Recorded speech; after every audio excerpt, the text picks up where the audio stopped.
ALLATRA Global Research Center presents. We are seeing people being diagnosed earlier compared to 50 years ago. We are seeing people being diagnosed with more aggressive disease of various kinds. And we are seeing people having worse outcome compared to what they used to.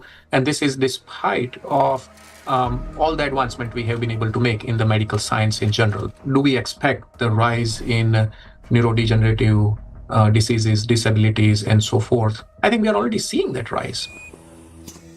The rise in cancer rates worldwide is absolutely frightening. I think it's very legitimate to call it an epidemic.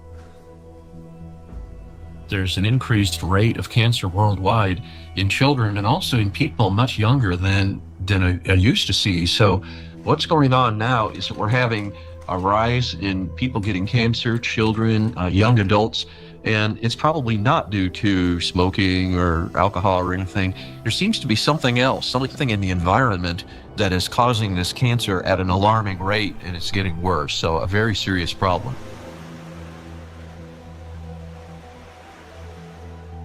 Diseases are emerging early in life. Today's generation is getting sick at ages when their parents were still healthy. And what's worse is that they're often battling not just one, but multiple chronic diseases simultaneously. How can this be happening despite all the advances in modern medicine? What if behind this rapid global decline in human health, there lies a hidden factor, one that we've overlooked all along? Nanoplastics, a threat to life.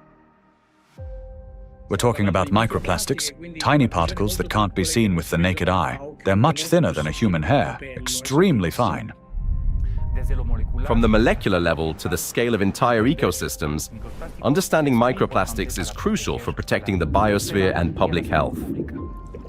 I was also surprised that it took so long, to people to recognize that's a problem, because this plastic production increased super high in the 1950s, and we have now, I guess, something between 400 and 500 million tons of plastic production every year, and this keeps accumulating, and in all our ecosystems. So it's not only affecting the human life, but the whole ecosystem. So it's every individual, every plant, even bacteria. They take them up. So that's something which we have to take into account. The fact that it now pervades from our deepest ocean to our highest mountain, that it's present in more or less every living sample that scientists have looked at, and in some populations in considerable proportions, and that it's now pervading, our food, drink, and the air we breathe, to me, is quite concerning. The science has clearly, without a doubt, shown that these chemicals, these particles are very harmful for us in various ways, not just one organ system, but all organ systems are affected. Plastic symbolizes progress, a triumph of human ingenuity, a material that is light, strong, and built to last forever. Yet, as humanity, we miss something crucial. We fail to notice how the very material created to improve our lives began instead to endanger them. Unfortunately, people often underestimate the true threat posed by plastics. Many think of it merely as an environmental problem. Bottles scattered on beaches, debris floating across the sea. And yes, these do pollute our planet. But large plastic pieces alone cannot destroy the entire biosphere, including humanity, unlike the microscopic particles they eventually become. This plastic bottle, in this form, it poses no immediate danger. But everything changes once this solid object disintegrates into mass of microscopic fragments. If this half-liter bottle were broken down into plastic particles just 1 micrometer in size, it would create roughly 10 trillion of them. And if all those particles were to penetrate the cells of a human body at once, this single bottle, in the form of nanoparticles, would destroy a person within minutes. Micro and nanoplastics are a threat to life itself. And by life, we mean not only human existence, but the very survival of the entire biosphere. Scientists are sounding the alarm that even today, exposure to these particles is leading to deterioration of health, as well as physical and cognitive decline across humankind. A growing body of research links micro and nanoplastics to the development of diseases, genetic mutations, and the rise of antibiotic resistance.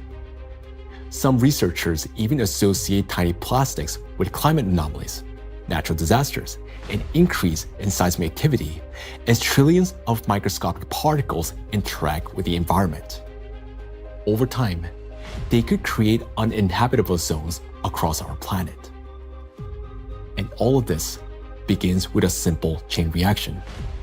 When plastic, like this very plastic bottle, breaks down into micro and nanoplastics. This documentary is a result of a large-scale investigation. We've examined hundreds of scientific studies and thousands of facts to answer key questions, like why are plastics so particularly dangerous?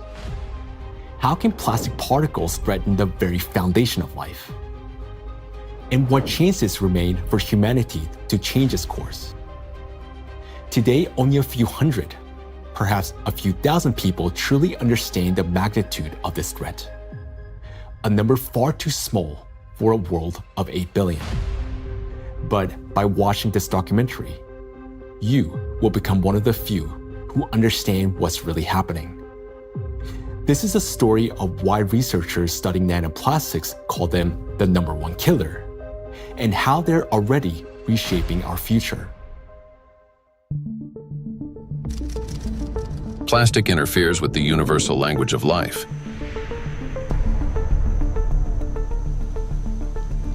We are living in an era when life on Earth is disappearing faster than ever since the age of the dinosaurs. Currently, the extinction rate of species is 1,000 times higher than the natural extinction rates, making our time one of the most devastating periods in all of history in terms of biodiversity loss. The 6th mass extinction is already underway. The modern world is plunging into a biological collapse, like the ones in the past that wiped out up to 90% of all living creatures on the planet. While past global catastrophes were driven by volcanic eruptions or meteor impacts, today a new factor has joined these forces of nature, an invisible enemy created by humans, capable of destroying all life. Plastics are everywhere.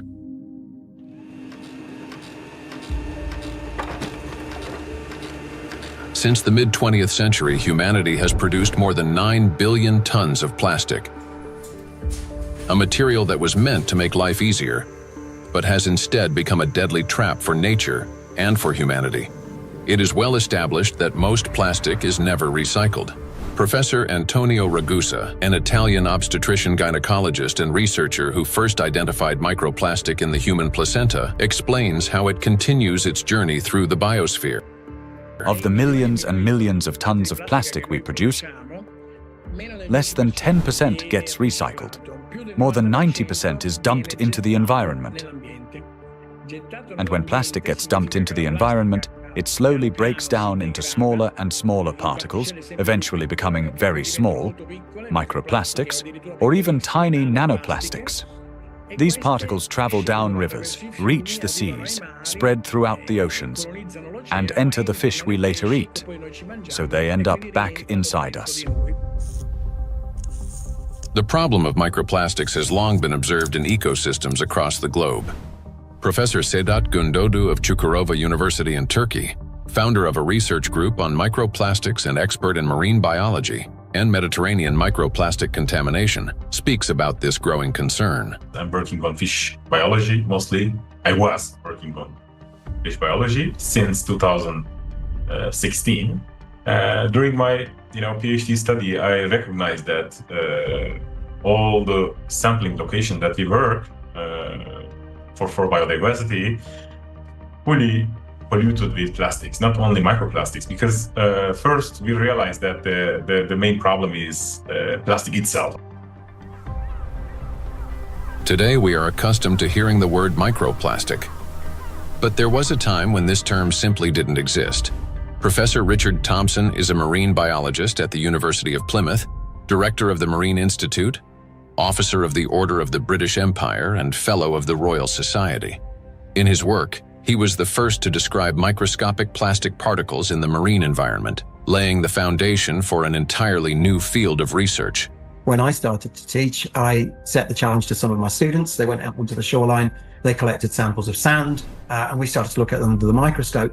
And from the very first samples, we could see pieces that did not look like sand grains, brightly colored pieces, red and blue. And it was then almost a kind of forensic journey to confirm their identity. And we confirmed that they were indeed plastics. We showed that they were present around the UK in a range of different habitats, in sediments and in the water column. And interestingly, in that first paper in 2004, my first paper on the topic, we used the term microplastics. And the term hadn't been used in this context for truly microscopic pieces before. There had been, and we referenced them in our paper, some studies of small pieces of plastic before, but we went smaller than anybody else. We showed this bioavailability. We showed the temporal trend of increasing over time. The ocean is the main reservoir of plastic accumulation. It already contains more than 200 million tons of plastic waste, and this amount continues to grow every day. It is important to understand that plastic does not disappear. Under the influence of sunlight, waves, salinity, and mechanical friction, it breaks down into microplastics and nanoplastics. Microplastics are plastic particles smaller than 5 millimeters in size, while nanoplastics are smaller than 1 micrometer, about 1,000 times thinner than a human hair. There are about 350 trillion microplastic particles in the surface layer of the ocean alone. Yet the real number is far greater. Scientists estimate that roughly 90% of nanoplastic particles are too small to be detected by current analytical instruments. As water evaporates from the surface of oceans and other bodies of water, microplastic particles rise into the atmosphere together with the water vapor. Dr. Dusan Materic, an environmental analyst at the Helmholtz Center for Environmental Research, Germany, leads a research group dedicated to the study of nanoplastics. Dr. Materic investigates atmospheric nanoplastics at the Sonnenblick Observatory in Austria, the oldest high-altitude research station in Europe. And for those nanoplastics that fragments from big fibers, because of UV weathering, because of just mechanical forces, those shredding nanoplastics are much more potent to stay in the air for a long, long period, and that means picked up and brought even here at 3,106 meters above sea level. So what we discovered is that we have nanoplastics across all the stations, and we have nanoplastics even in the deepest ocean environment, and our deepest point is below 5,000 meters. Micro and nanoparticles in the atmosphere can travel thousands of kilometers, crossing from one continent to another. This is noted by Dr. Elke Ludewig from Austria, who heads the Sonnenblick Observatory and the European Center for Cloud Ambient Intercomparison, where the transport of these particles and the effects of this process are recorded. We know from different cases that we have really long transports of particles from, for example, Japan up to here, or Canada, for example. There are two examples I can tell you. The one is the accident in Fukushima. It took about 11 days until particles, aerosol particles with a higher radiation, received the Sonnenblick Observatory. Another example was in 2025, on the 9th of June, there was a kind of transport, an air mass from Canada received the station here. We could see it in the sky. Of course, we could see it in our data that we had higher aerosol concentration, but the really impressive moment was, and that's why it's also important to have stuff up here, we could really smell the burn in the air. And this lasts for the whole day. So there you can see how intense effects somewhere on the globe, especially on the North Hemisphere, can be, and it's still transported hundreds of kilometers around the North Hemisphere, and we can measure it here and show what it is.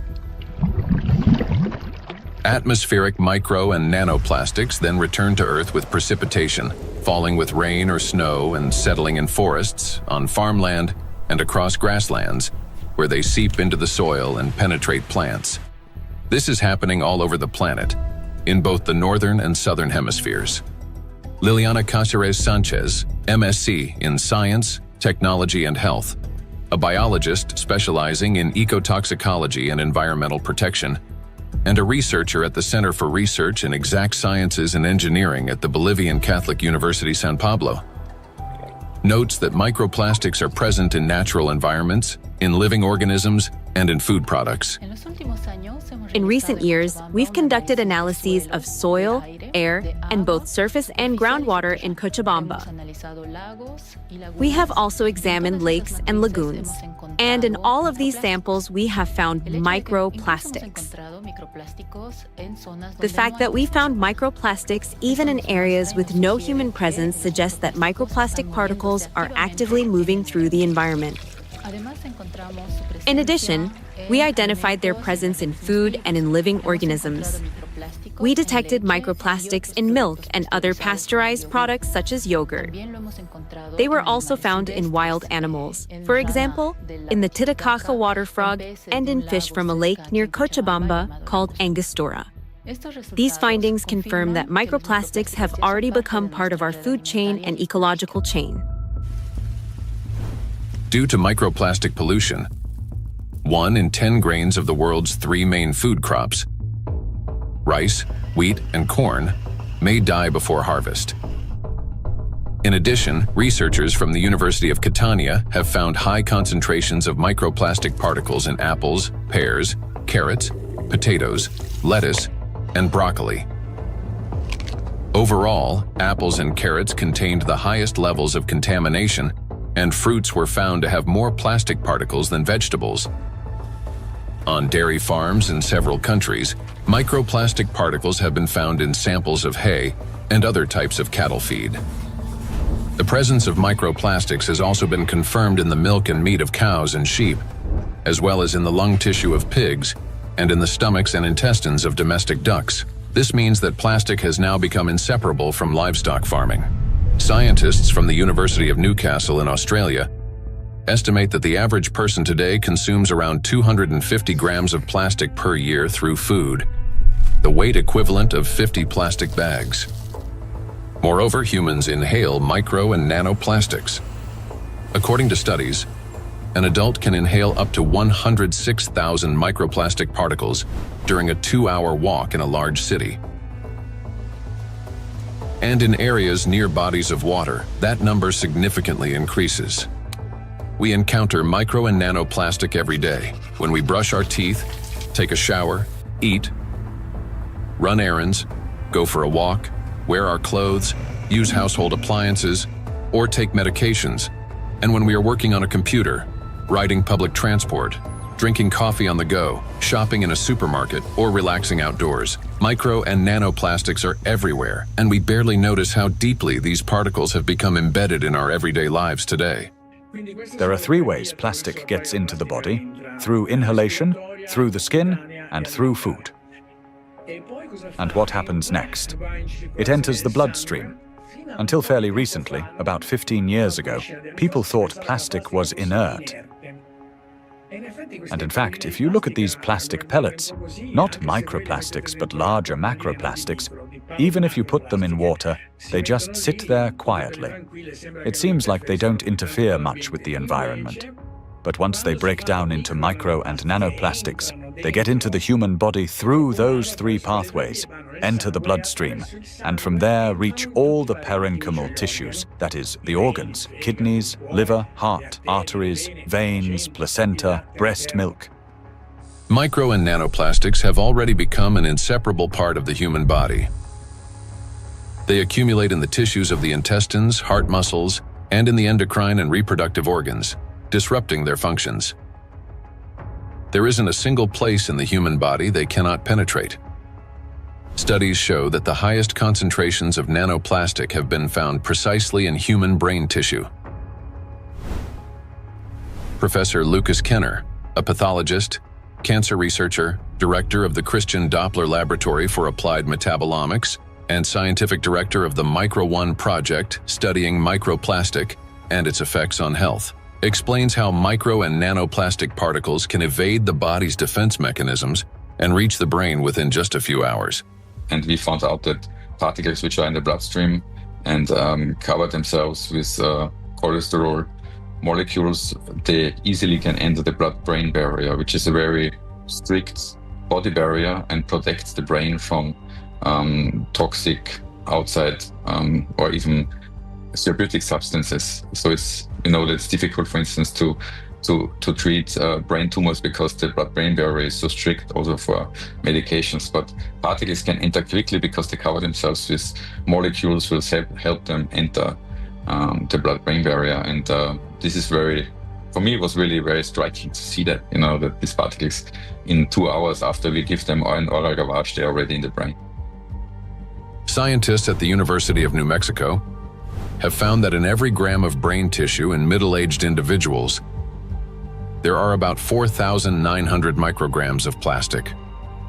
This means that today, around 0.5% of the human brain is composed of plastic. Simple calculations show that the human brain contains on average around 7 grams of plastic, roughly the weight of a plastic teaspoon. And such a teaspoon is already inside the human head. It is well known that micro and nanoplastics are dangerous because of toxic chemical additives they contain, such as phthalates and bisphenols. Treating diseases associated with just 3 chemicals of the most toxic additives found in plastics costs humanity $1.5 trillion a year. But this is only the tip of the iceberg, as overall more than 16,000 chemical compounds are used in the production of various types of plastics, each carrying its own potential risks to human health. Yet there is another factor, one far more dangerous and still vastly underestimated, in how nanoplastics affect the human body. It is precisely this factor that allows nanoplastics to easily penetrate the body's protective barriers, and once inside, they are virtually impossible to remove. The destructive impact of plastics at the chemical level has already been examined in another documentary, A Trap for Humanity, part of which focused on the toxic additives in plastics and their devastating effects for human health. Now, the dangers from chemicals are, of course, the most visible and widely discussed part of the problem.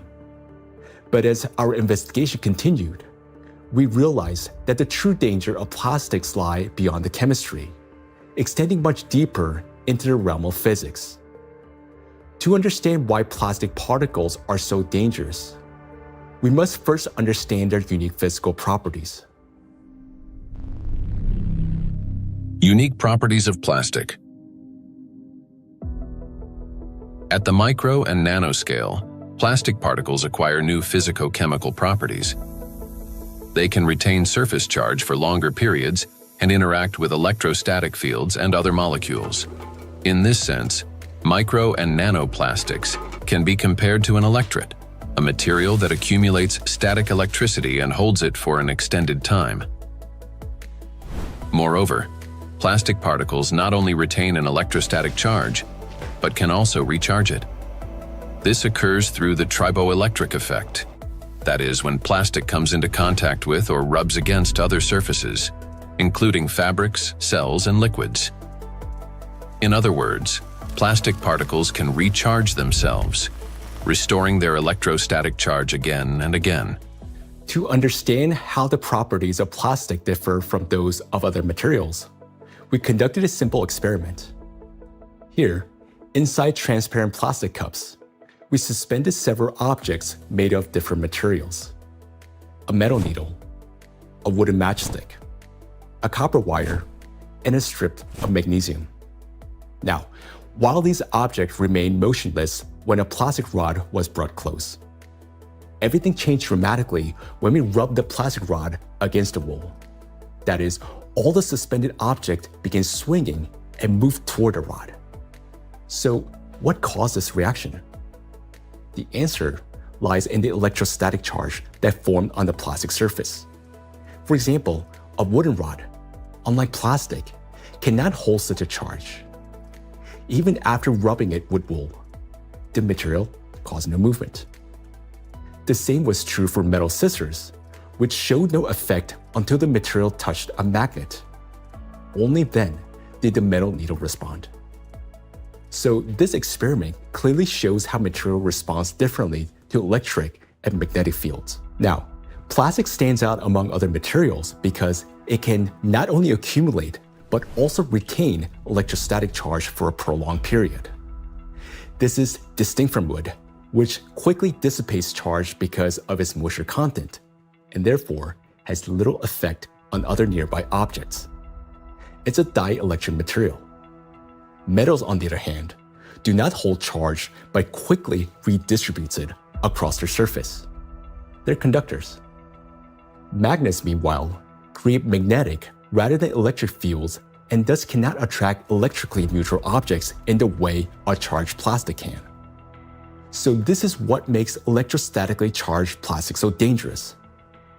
It is an invisible force capable of changing everything around it.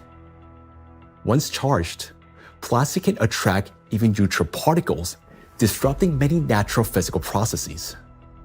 And as plastics breaks down into smaller fragments, micro and nanoplastics, it doesn't lose its properties. In fact, the impact of plastic on the environment and living organisms only intensifies as the particles become smaller. It's the charge that makes plastic especially dangerous to all life on our planet. Therefore, plastic cannot be regarded as passive waste. It is an active, electrically charged material capable of interacting with nearly all substances on Earth, from atmospheric particles to living cells. The smaller the plastic particle, the more active it becomes, and the more dangerous its impact. If you view a microplastic particle and it's 5 millimeters in diameter, and you break it down to a nanoplastic particle, which is 1 micrometer in size, you generate from one particle 125 billion particles, which is the number of galaxies we have in the universe. And the surface of these particles is 5,000 times larger than the 5 millimeter particle. So this just exemplifies how big an issue the breakdown of those plastic particles in even and all the time smaller particles. And these particles have maybe total different properties than the large 5 millimeter particles. So you not only change the size, but also the surface and the properties of the particles. Nanoplastic has an enormous surface area compared to its mass. It's like a tiny grain with the surface area of a football field. This is called a high specific surface area. The larger the surface, the greater the particle's ability to accumulate and retain electrostatic charge, and the more active sites it contains that bind proteins, metal ions, lipids, and other molecules from the surrounding environment can attach. To understand how dangerous these tiny charged particles are, let's run a simple mental experiment. For example, we have an ordinary 1.5-volt battery. If we divide it into 125 billion tiny batteries, and suppose each of them still had the same power output of 1.5 volts, their aggregate power would equal 187.5 billion volts. Imagine how much greater the voltage will become. Similar things happen with plastic.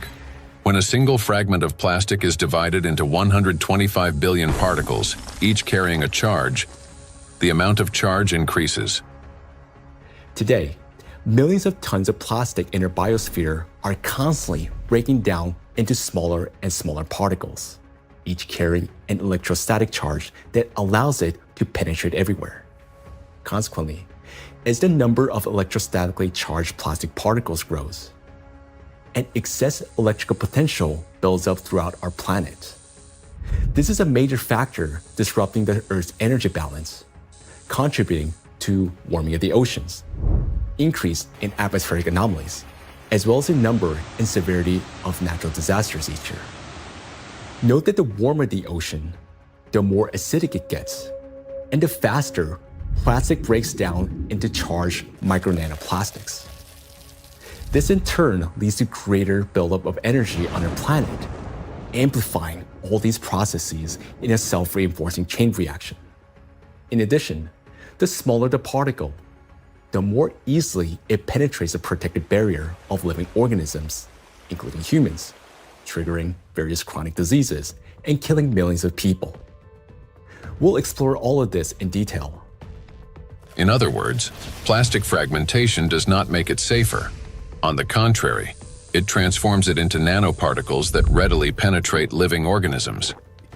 We know so far that compared to microplastics, nanoplastics can pass through the cell membranes much easily.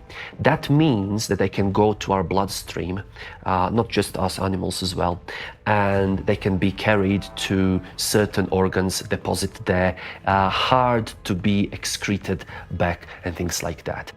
This is why nanoplastic is far more dangerous than microplastic, as its capacity to accumulate electrostatic charge is significantly greater.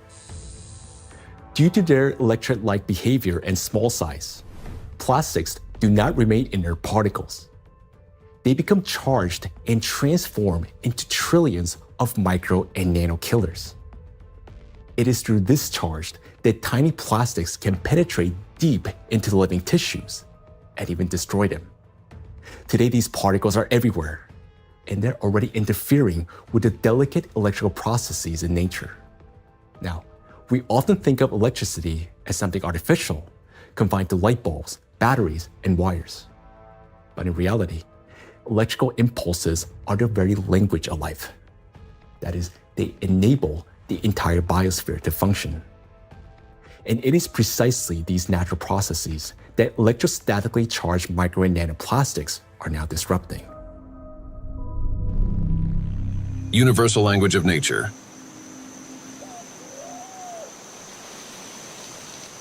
The universal language of nature is invisible, yet it is what connects all living beings into a single whole.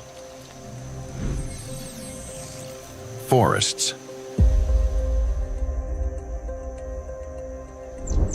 In forests, tree roots are linked with fungal networks, forming a complex and interconnected system beneath the soil that scientists call the wood wide web. This network not only distributes water and nutrients, but also enables plants to exchange information. Plants communicate in two major ways: chemically, by releasing specific molecules, and electrically, by sending electrical signals similar to nerve impulses in animals and humans. For example, when insects attack, a tree generates an electrical signal that triggers defensive responses. This signal can travel through roots into the fungal network, reaching other trees.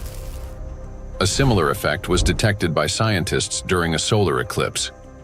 The bioelectric signals of trees began to synchronize, forming a single impulse.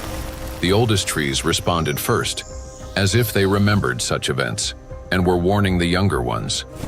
Through electrical signals, plants can coordinate their growth, warn each other of danger, adapt collectively to stress, and even store shared memory.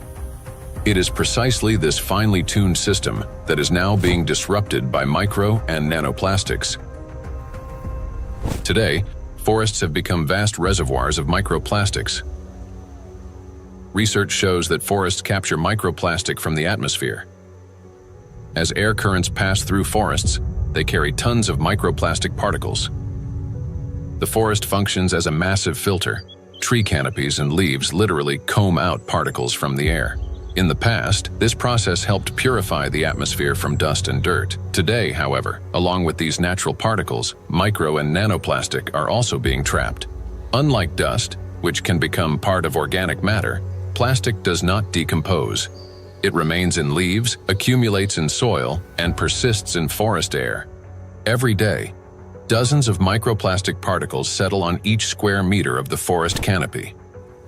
Scientists estimated the annual deposition of microplastics in forest soils and showed that it correlates with the scale of plastic production in Europe.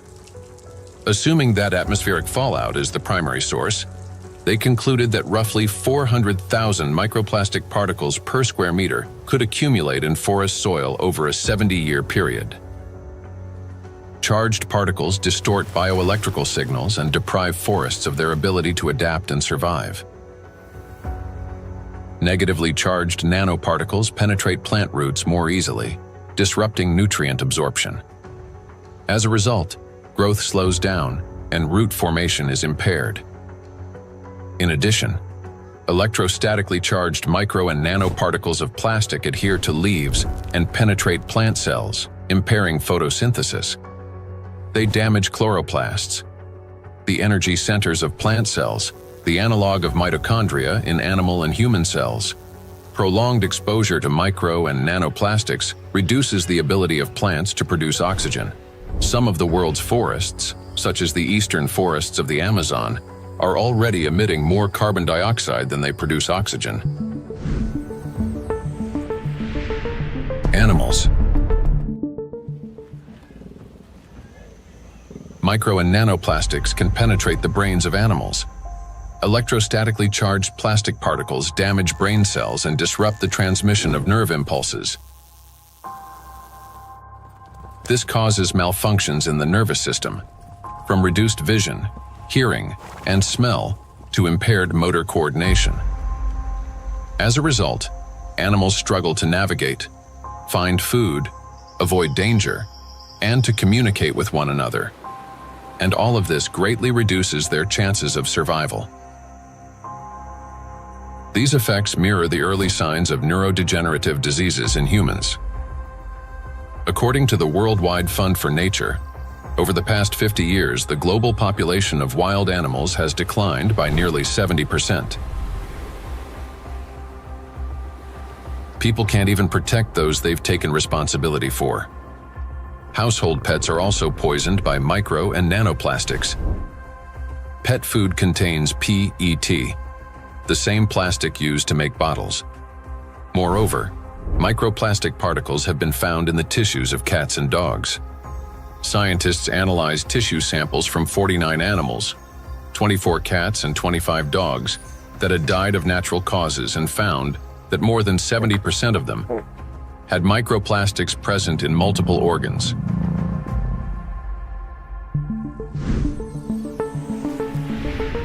Insects.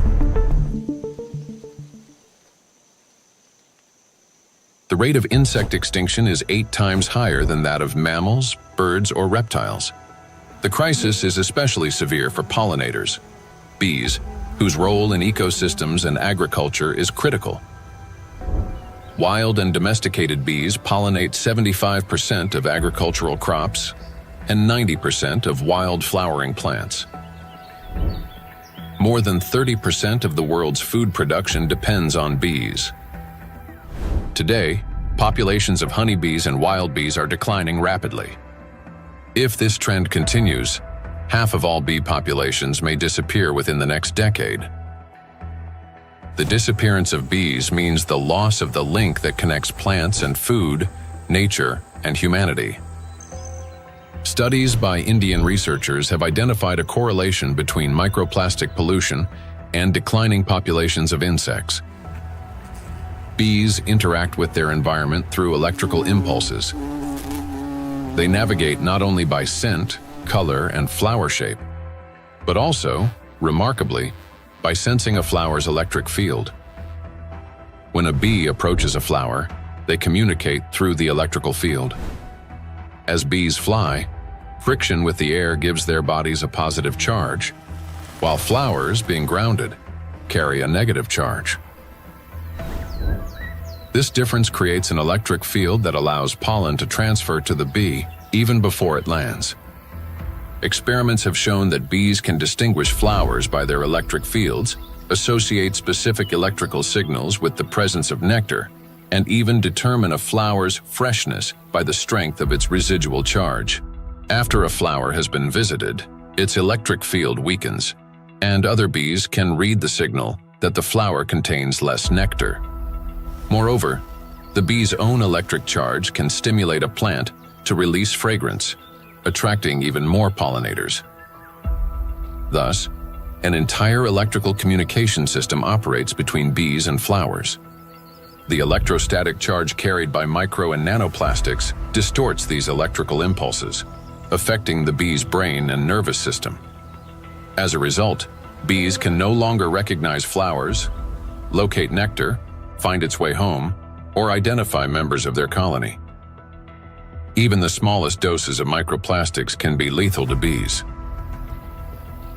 Bees are covered in sensitive hairs and constantly interact with their environment, allowing plastic particles to settle on their bodies and easily penetrate them.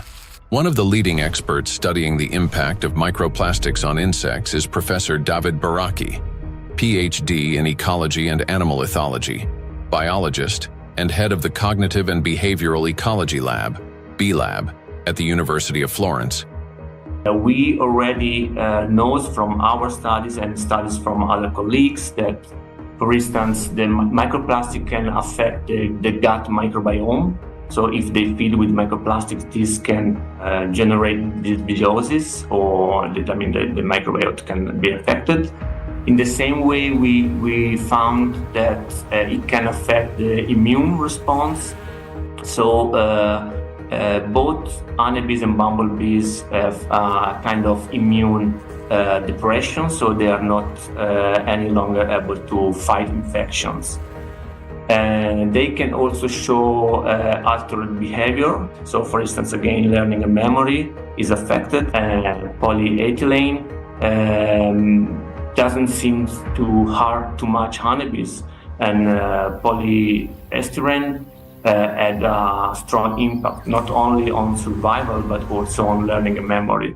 So in our experiment, we really found that this polymer, concentration that we probably can find in environment can actually impair memory formation and memory retrieval.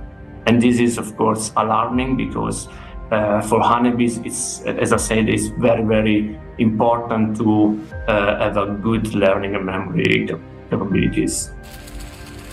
When microplastics enter a bee's body through food or air, they damage the intestine, disrupt metabolism and reproductive function, weaken the immune system, and alter their behavior, even to the point of losing the ability to navigate.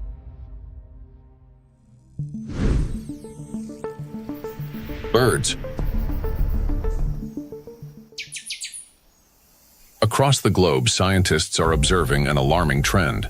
The number of wild birds is rapidly declining. In North America alone, over the past 50 years, approximately 3 billion birds have disappeared. That is a quarter of the entire bird population. Electrical signals play as vital a role in the lives of birds as they do throughout the entire biosphere. The avian nervous system functions through transmission of electrical signals from the brain to all parts of the body. Those impulses control movements of wings, tail, and body in flight, vision and coordination, cognitive responses, for example, evading predators, song and vocal communication. Birds are true living navigators capable of traveling thousands of kilometers and returning precisely to the same locations year after year.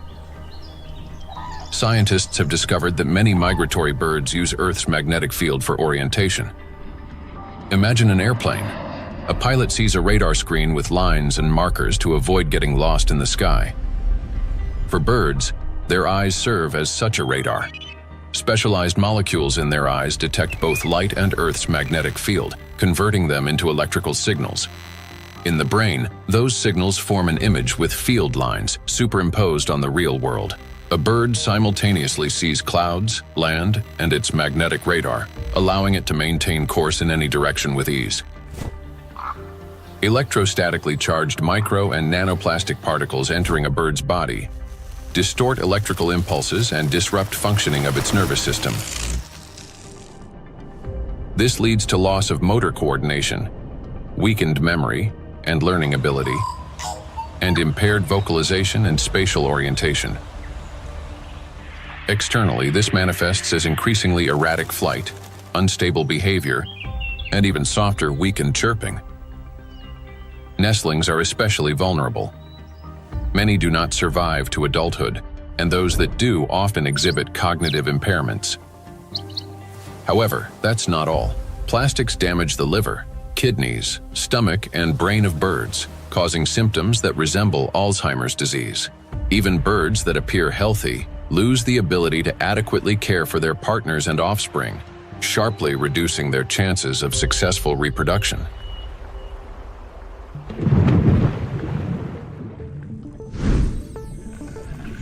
Marine life.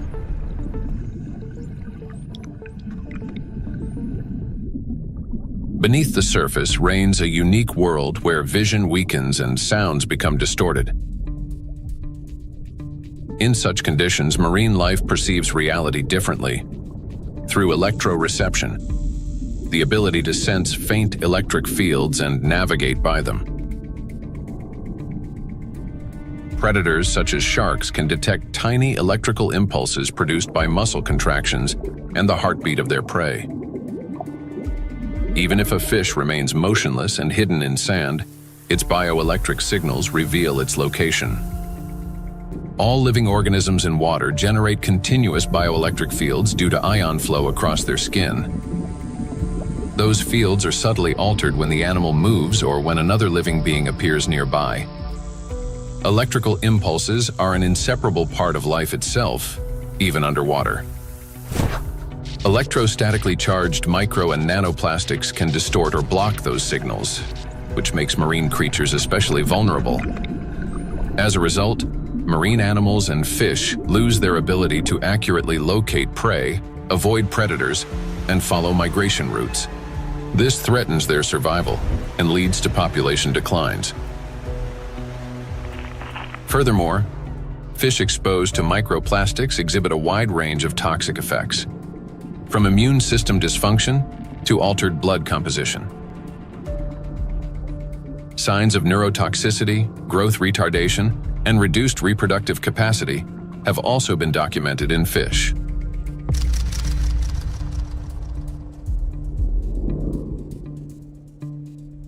All processes in the biosphere rely on extremely subtle electrical impulses. It is these impulses that become distorted by electrostatically charged micro and nanoplastic. Micro and nanoplastics have already permeated every environment and integrated into all ecosystems. The examples given here represent only a small part of a global problem. Disruptions are occurring throughout the biosphere without exception, and the outcome is the same everywhere. Distortion of signal transmission, breakdown of biological connections, malfunction of living systems, and ultimately, the death of life itself. Micro and nanoplastics are everywhere, and everything they touch is slowly dying.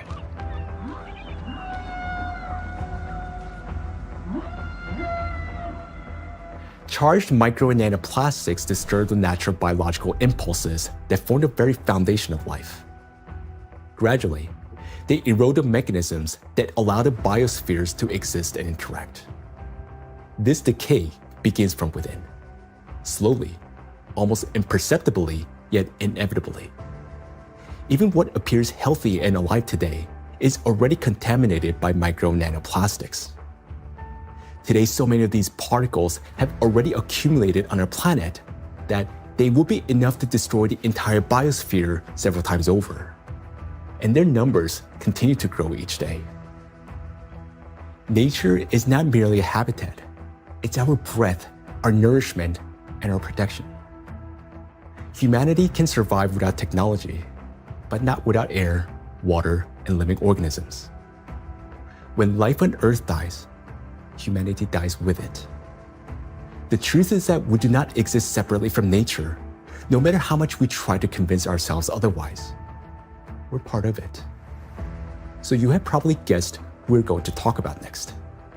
Yes, about us. Impulse of life. For humans, just like for all living beings in the biosphere, electrical signals are the pulse of life. The human body is, quite literally, an electrical system. The brain thinks with the help of electrical impulses. The heart beats because cells transmit electrical signals to one another, and muscles contract when they receive signals from the nervous system. Neurons play a key role in coordinating all body functions by generating and transmitting electrical impulses. How an electrical impulse is generated in neurons. Every neuron has a membrane with the so-called gates, ion channels. When a signal needs to be transmitted, some of these gates open, and ions begin moving quickly into or out of the cell. This flow of ions changes the membrane's electrical charge, creating an electrical impulse. The impulse travels along the neuron and transmits information further to other cells. How you communicate, whether you interrupt, speak quickly and emotionally, or on the contrary, whether you're apathetic, how you scroll through a news feed on your phone, whether you rush or move slowly, depends largely on the balance of ions. When this balance is disrupted, a person can become overly irritable, or, on the contrary, sluggish. Every movement and reaction of our body is based on electrical impulses in neurons and other cells. For example, if you accidentally touch a hot object, nerve fibers instantly transmit a signal to the brain, which commands the muscles. Pull your hand away. Without electrical impulses, the body wouldn't be able to maintain a stable internal state, homeostasis. Even the immune system cannot function without electrical impulses. The speed and strength of every immune cell's response depend directly on the quality of impulse transmission. Emotions and thoughts are also the language of electrical impulses. When you feel joy, sadness, excitement, love, or recall a memory, tiny electrical sparks run between neurons. They're like messages between friends. One neuron writes, another reads, and passes it on. Through these chains, thoughts, emotions, and decisions are born. When you learn something new, that too is the work of electrical impulses. They create new neural connections, as if paving little pathways in the brain that make it easier for impulses to travel later on. Even at the very beginning of life, when a sperm cell fertilizes an egg, an extraordinary phenomenon occurs. This contact triggers a cascade of biochemical reactions, including the release of billions of zinc ions. This impulse acts like a start button that activates the egg and initiates the very process from which the future embryo begins to develop. We rarely think of ourselves as electrical systems, yet that's exactly how our bodies function. Nature created a perfect design in which countless vital processes and interactions occur through electrical impulses.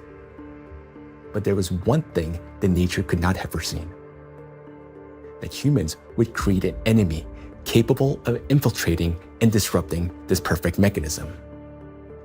In studying micro and nanoplastics, we discovered that their most dangerous weapon is invisible. It is the electrostatic charge that these particles accumulate and retain. This charge begins to destroy us from within, starting from the very foundation of life, the cell. Inside the cell, charged nanoplastics cause the greatest harm.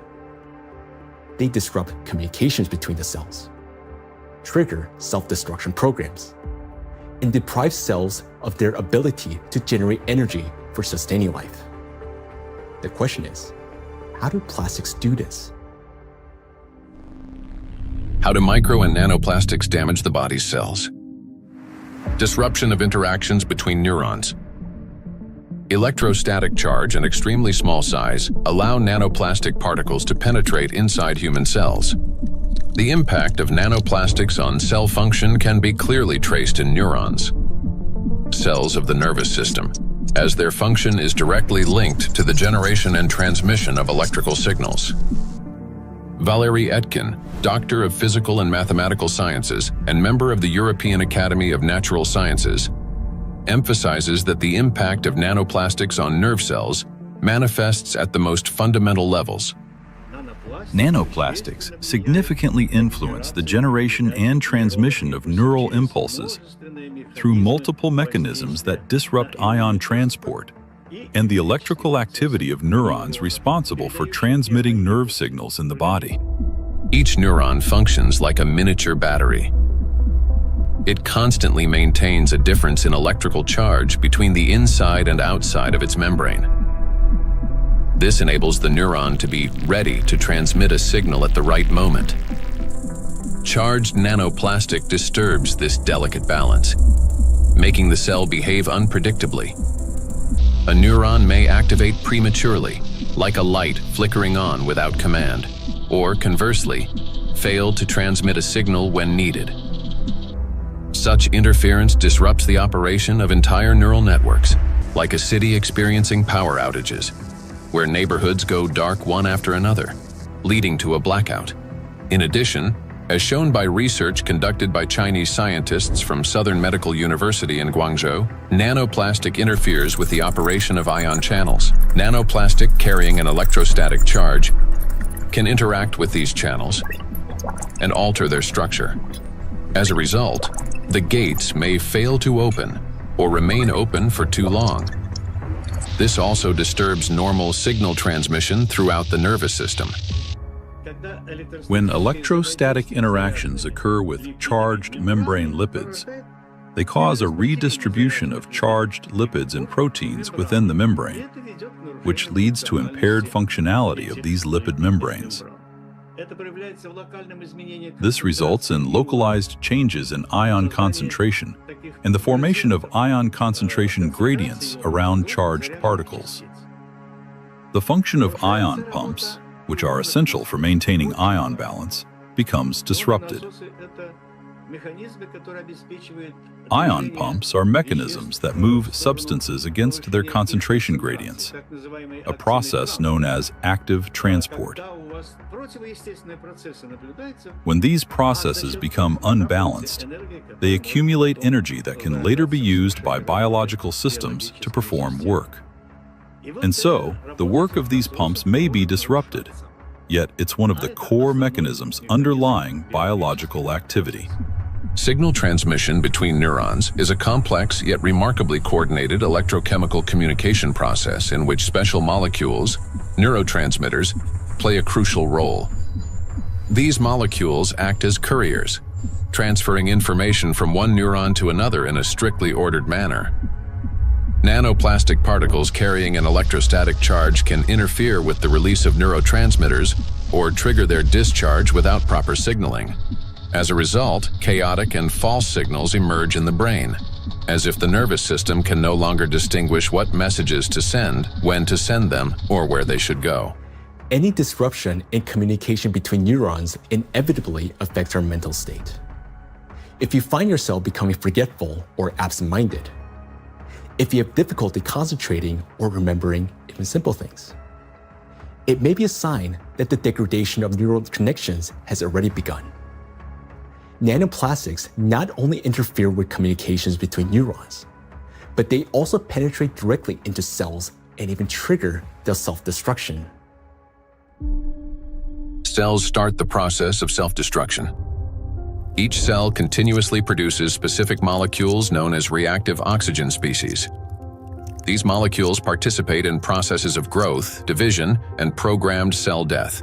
Under normal conditions, their levels are regulated by the cell's defense system, antioxidants, acting as cleaners.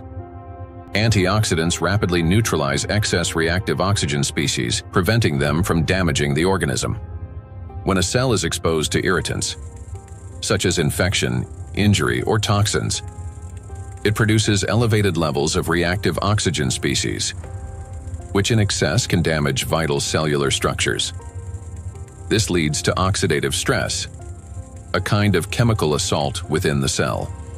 In response to damage and oxidative stress, a natural defense mechanism is activated: inflammation.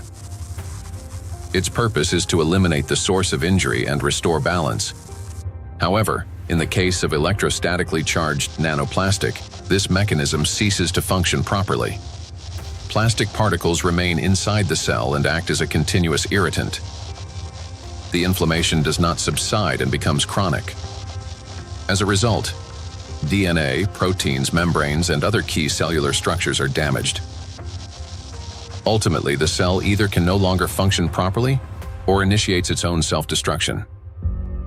We've done remarkable studies and discovered that plastic embeds itself inside the cytoplasm. The cytoplasm contains organelles, small structures that keep the cell alive and functioning. Plastic gets into the cytoplasm and stays there. It becomes surrounded by a membrane. Similar to the cell membrane, the cell isolates it because it wants to destroy it. And it starts producing enzymes and other substances the cell normally uses when it's invaded by microbes, viruses, bacteria, or antigens.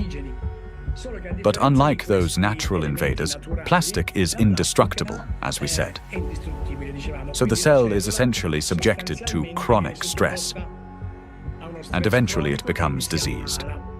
The Microplastics Research Group at the Bolivian Catholic University in Cochabamba uses aquatic planarians, small organisms that serve as highly useful biological models. Their strong regenerative capacity makes it possible to detect early changes in cellular processes similar to those that occur in other animals. Microplastics, especially when combined with other pollutants such as metals, are already affecting living organisms. Microplastics can trigger oxidative stress, an imbalance between the production of reactive oxygen species and the body's antioxidant capacity. This oxidative stress directly affects cellular metabolism, disrupting the functions of proteins, lipids, and nucleic acids, which can lead to changes in growth, regeneration, and the overall physiology of organisms. Thus, exposure to electrostatically charged nanoplastic leads to oxidative stress, inflammation, and consequently, the death of not only neurons, but also other types of cells. Oxidative stress is like a fire burning inside a cell, while antioxidants are like firefighters that work to extinguish it. Note that nanoplastics act as a fuel for the fire, feeding it endlessly until the cell is consumed from within. Yet, that's not all nanoplastics do inside our cells. They also destroy the cell's power plants, the mitochondria. Every cell lives and functions thanks to the energy produced by mitochondria. That very energy powers all processes in the body, from cell division to hormone synthesis. Even the electrical impulses that we've been talking about depend on the energy from mitochondria. And it is precisely this vital source of life that charged nanoplastics attack. Cells stop producing energy for life. Recent studies have shown that mitochondria are particularly vulnerable to the effects of nanoplastic. And that's where a cascade of processes leading to aging and disease begins. Scientists from China have discovered that the electrostatic charge and tiny size of nanoplastic particles allow them to penetrate deep into the cell and accumulate even within mitochondria, disrupting their function. Such a condition is known as mitochondrial dysfunction, a state in which mitochondria can no longer perform their essential roles. For comparison, a mitochondrion is approximately the size of a bacterium, while a nanoplastic particle is dozens of times smaller. Dr. Jeffrey Long, a radiation oncologist with many years of clinical experience and an expert on environmental exposures and their impact on human health, explains the destructive intracellular processes triggered by nanoplastic. They can get into the cell and they can damage the critical parts of the cell, particularly mitochondria. Mitochondria in each cell in the human body is sort of the energy machine. It produces the stuff, raw stuff that provides energy to the entire rest of the cell. And it is frightening to understand, and increasingly so with increasing scientific studies, that nanoparticles nanoplastics, as they get in, are actually damaging the mitochondria, that energy-producing part of the cell. They're also damaging the part of the cell involved in division and reproduction called DNA. And certainly they can affect other molecules and proteins within the cell. Mitochondria are the cell's energy and signaling center. They regulate metabolism, control cell growth and division, protect against oxidative stress, modulate inflammation and immune responses, and trigger programmed cell death. One of their key functions is cellular respiration, the process by which energy is produced. Energy in the human body is generated as follows. First, proteins, fats, and carbohydrates from food are broken down into simple molecules. These molecules then enter the mitochondria, where electrons are extracted from them. The electrons move along a specialized chain of proteins, much like an electric current passing through wires. This electron flow drives the mitochondrial energy machinery, resulting in the production of ATP, the universal fuel that powers all organs and tissues. A single mitochondrion can produce up to 10 million molecules of ATP per day. However, electrostatically charged nanoplastic interferes with this delicate process. Its particles disrupt movement of electrons and reduce the efficiency of ATP synthesis. It is similar to a power plant where the wiring begins to short circuit. The generator falters, energy output drops, and the entire system starts to fail more quickly. Mitochondria have their own DNA, a set of instructions for energy production. Without it, mitochondria cannot generate energy, and the cell gradually loses its power source and begins to deteriorate. Exposure to nanoplastic causes mutations to accumulate rapidly in mitochondrial DNA, further impairing mitochondrial function. Studies published in 2023 demonstrated that 50 nanometer polystyrene nanoparticles sharply reduce ATP production and increase the number of mutations in mitochondrial DNA.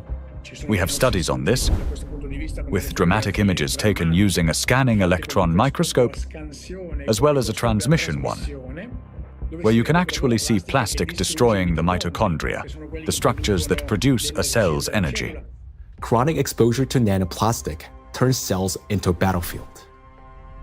Their electrostatic charge prevents mitochondria from carrying out their essential functions, and this disruption marks the beginning of the slow decline of cells, tissues, and organs. We have now seen the key mechanisms by which charged nanoplastic particles damage cells. Each of these processes is destructive on their own, but they also occur simultaneously and amplify one another's effects. This chain reaction unleashes an avalanche of damages leading to cell death, and ultimately causing systemic breakdowns and accelerating biological aging. Micro and nanoplastics accelerate aging. We tend to think that aging begins with wrinkles, gray hair, or fatigue. But in reality, it starts deep within the cells, with mitochondrial dysfunction and failures in key biological processes. Over time, damaged and dying cells accumulate, and the body loses its ability to renew itself. Aging is the gradual wear and tear of life's internal mechanisms. Scientists identify several main mechanisms of aging, such as oxidative stress, mitochondrial dysfunction, chronic inflammation, telomere shortening, DNA damage accumulation, epigenetic alterations. These same mechanisms underlie various diseases. When mitochondria can no longer produce sufficient energy, when DNA damage accumulates, and when inflammation becomes chronic, the organism grows increasingly vulnerable. This is when conditions such as diabetes, cancer, heart attack, dementia, and Alzheimer's disease begin to develop, and they all share one root cause: the aging of cells and tissues. Here's the crucial point. Electrostatically charged nanoplastic induces the same processes: oxidative stress, DNA damage, mitochondrial dysfunction, telomere shortening, chronic inflammation, and epigenetic alterations. Thus, electrostatically charged nanoplastic artificially accelerates cellular aging. What once unfolded over decades can now progress many times faster under its influence. And we are already witnessing the consequences. Diseases are becoming younger. Scientists have found that modern generations develop illnesses earlier and accumulate more chronic conditions than their parents did at the same age. Even a difference of just a few years now translates into noticeably higher rates of disease. Cancer and hypertension remain the most common conditions. Moreover, each subsequent generation shows an increase in the number of chronic conditions in a single individual. Diseases once considered age-related are increasingly found in young people. Notably, this trend coincides with the growing plastic pollution of the environment. As a result of exposure to electrostatically charged nanoplastic, the biological cell age of people in their 20s or 30s may already correspond to that of a 50 to 60-year-old person. So very frightening how widespread nanoplastics are everywhere. Probably each and every one of our cells, even to you talking and among the audience listening, probably all of our cells have at least some nanoplastics. So let's summarize. Aging is a gradual breakdown of the cells in our bodies. Nanoplastics accelerate this deterioration, and thus the aging itself through all those destructive processes within the cells that we've just talked about. And here lies the crucial point. The same mechanisms that drive aging also underlie many chronic diseases. In other words, micro and nanoplastics not only speed up aging, but also contribute to the development of diseases. Today, micro and nanoplastics are detected in every organ of the human body, and everywhere, in each organ, in each cell. The tiny plastic particles trigger a cascade of internal destruction. Nanoplastics damage cell membranes, disrupt ion channels, induce oxidative stress, disable mitochondria, and provoke genetic mutations. These damages affect all cell types in the same way, whether in the heart, bones, lungs, or elsewhere. Now, we know the answer to the main question that began our investigation. Why and by what mechanism are nanoplastics capable of destroying living systems at the microscopic level? But what does that mean to us, for each of us? What specific diseases arise from such cellular destruction within the human body? The answers lie ahead in the next part of our investigation. Micro and nanoplastics are damaging health. Micro and nanoplastics impact the nervous system. Neurological disorders are the leading cause of physical and cognitive disability worldwide, affecting almost 3.5 billion people. Over the past 30 years, the number of such cases has risen drastically, and scientists project that within the next 2 decades, this figure could double.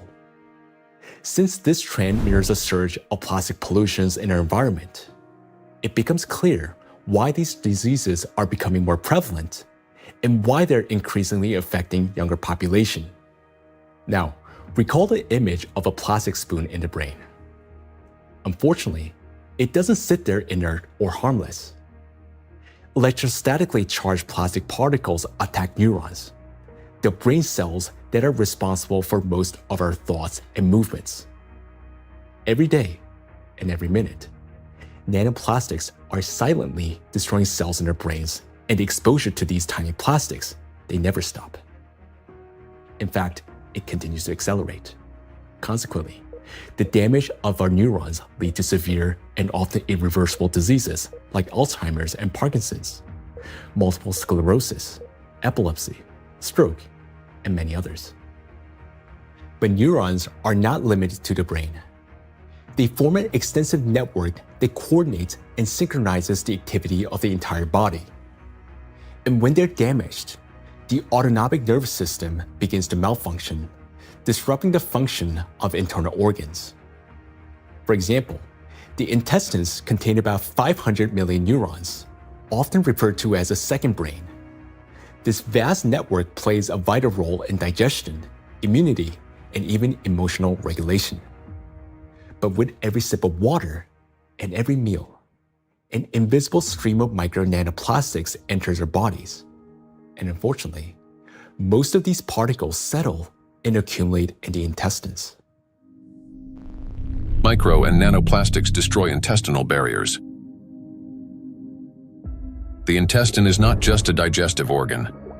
About 70% of the cells in our immune system are concentrated there, which means its condition directly affects the protection of the entire body.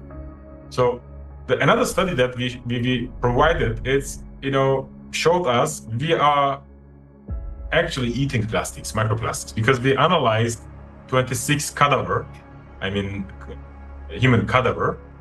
We just investigate their intestinal system, their gut content, and we found like between 9 and 10 microplastic per person in their stomach.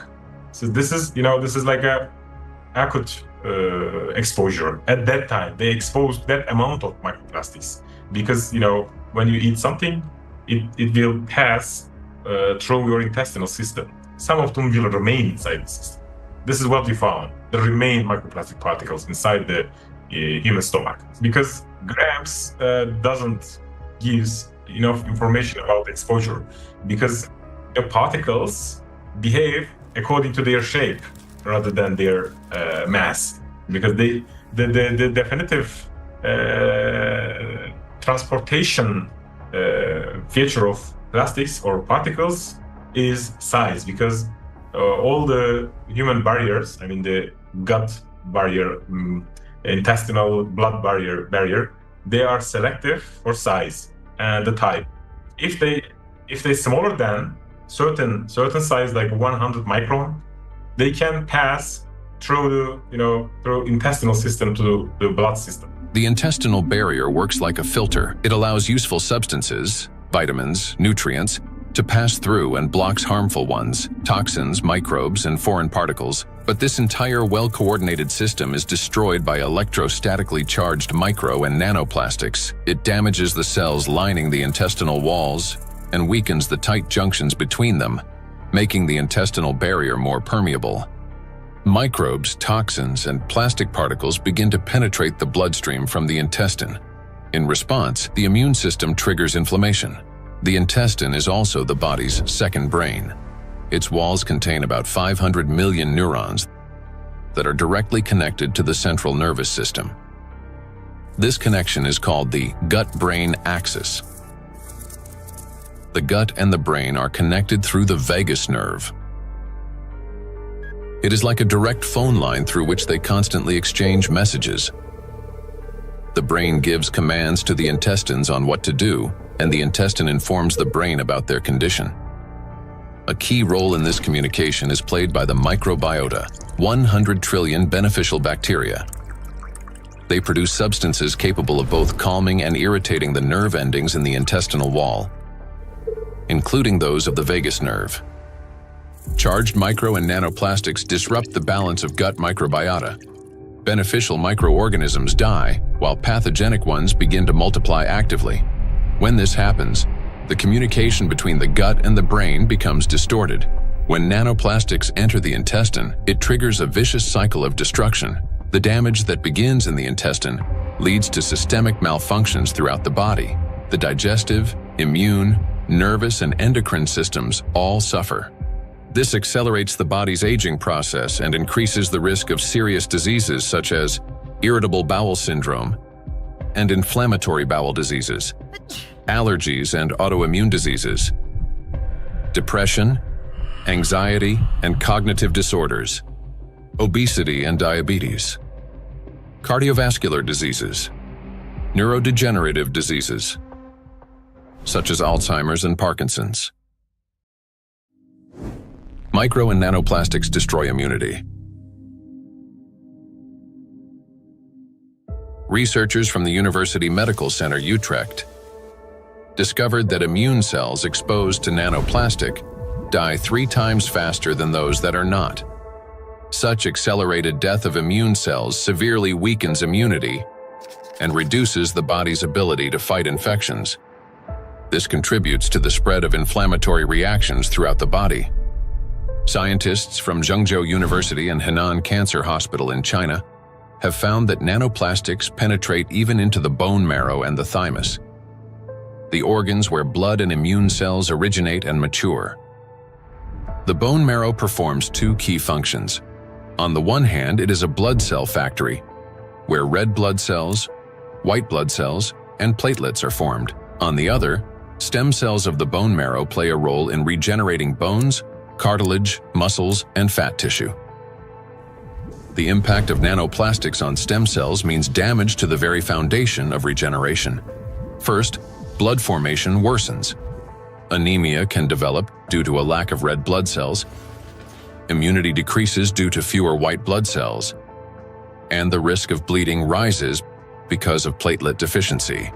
Second, Damage to bone cells makes bones more fragile, increasing the risk of fractures and slowing their recovery.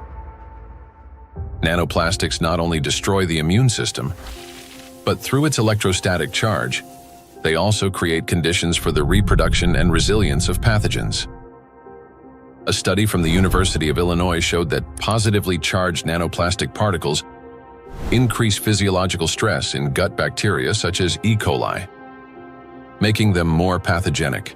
The electrostatic charge plays the decisive role here. It is what increases the pathogenicity of microorganisms. At the same time, nanoplastic particles without electrostatic charge did not cause physiological stress in bacteria, and their danger to humans did not increase.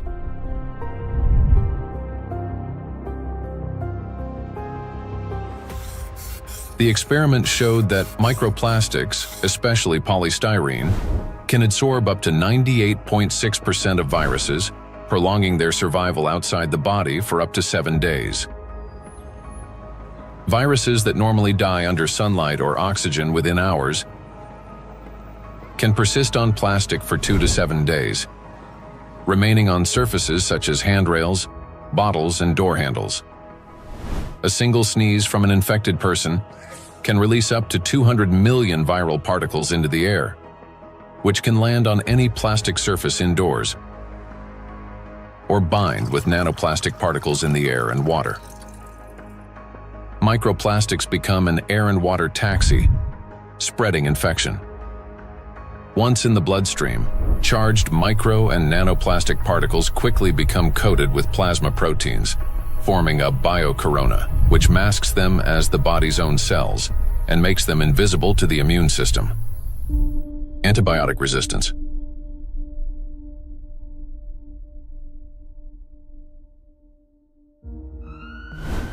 In 2019, antimicrobial resistance was directly responsible for more than 1 million deaths, with nearly 5 million additional deaths linked to related complications.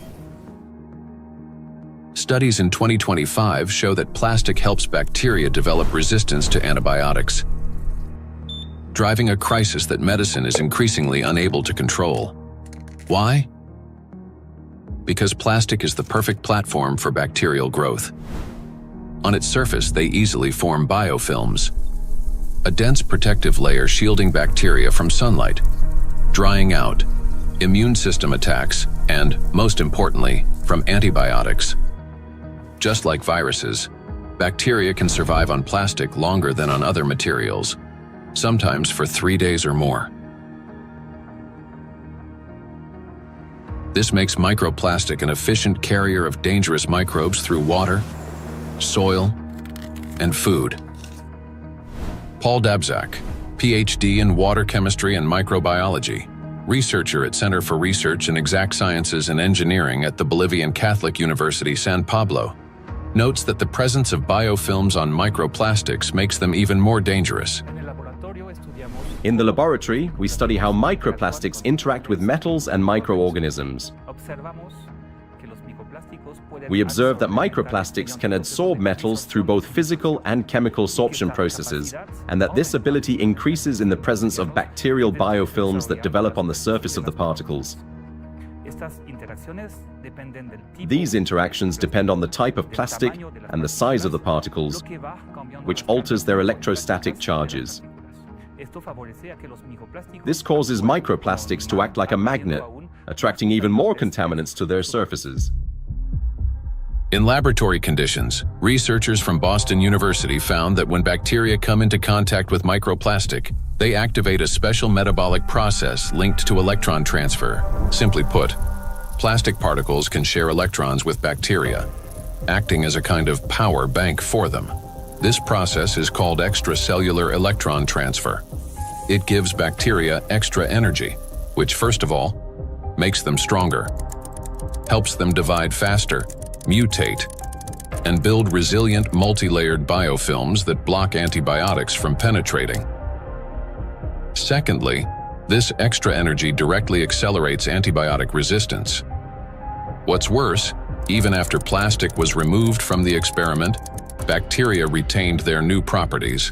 They mutated, became more resistant, and continued forming strong biofilms on other surfaces, even without plastic support. This means plastics may accelerate the rise and spread of the so-called superbacteria that are resistant to drug treatment. According to WHO estimates, by 2050, antimicrobial resistance will claim 10 million lives every year. Meanwhile, new antibiotics are being developed far more slowly than bacteria evolve. So think about this. Charged microplastics not only help bacteria to survive, but they also enable them to mutate into superbacteria that are resistant to antibiotics. This discovery reshapes our perspective on plastic pollution because we now understand that the problem is far more alarming than we have previously believed. And each year, the threat of antibiotic resistance is growing. In many countries, standard drugs are already losing their effectiveness, and even common infections are becoming increasingly difficult to treat. If this trend continues, antibiotics could soon become entirely useless. Micro and nanoplastics affect the respiratory system. The inhalation pathway of micro and nanoplastics is especially dangerous because plastic particles carrying an electrostatic charge can reach not only the lungs, but also travel directly into the brain through the olfactory pathway. Chinese researchers have estimated that in just 2 hours outdoors, an adult can inhale up to 106,000 microplastic particles, and a child about 73,000. Given the lower body mass of children, the concentration of inhaled microplastics per kilogram is on average 4 times higher in children than in adults.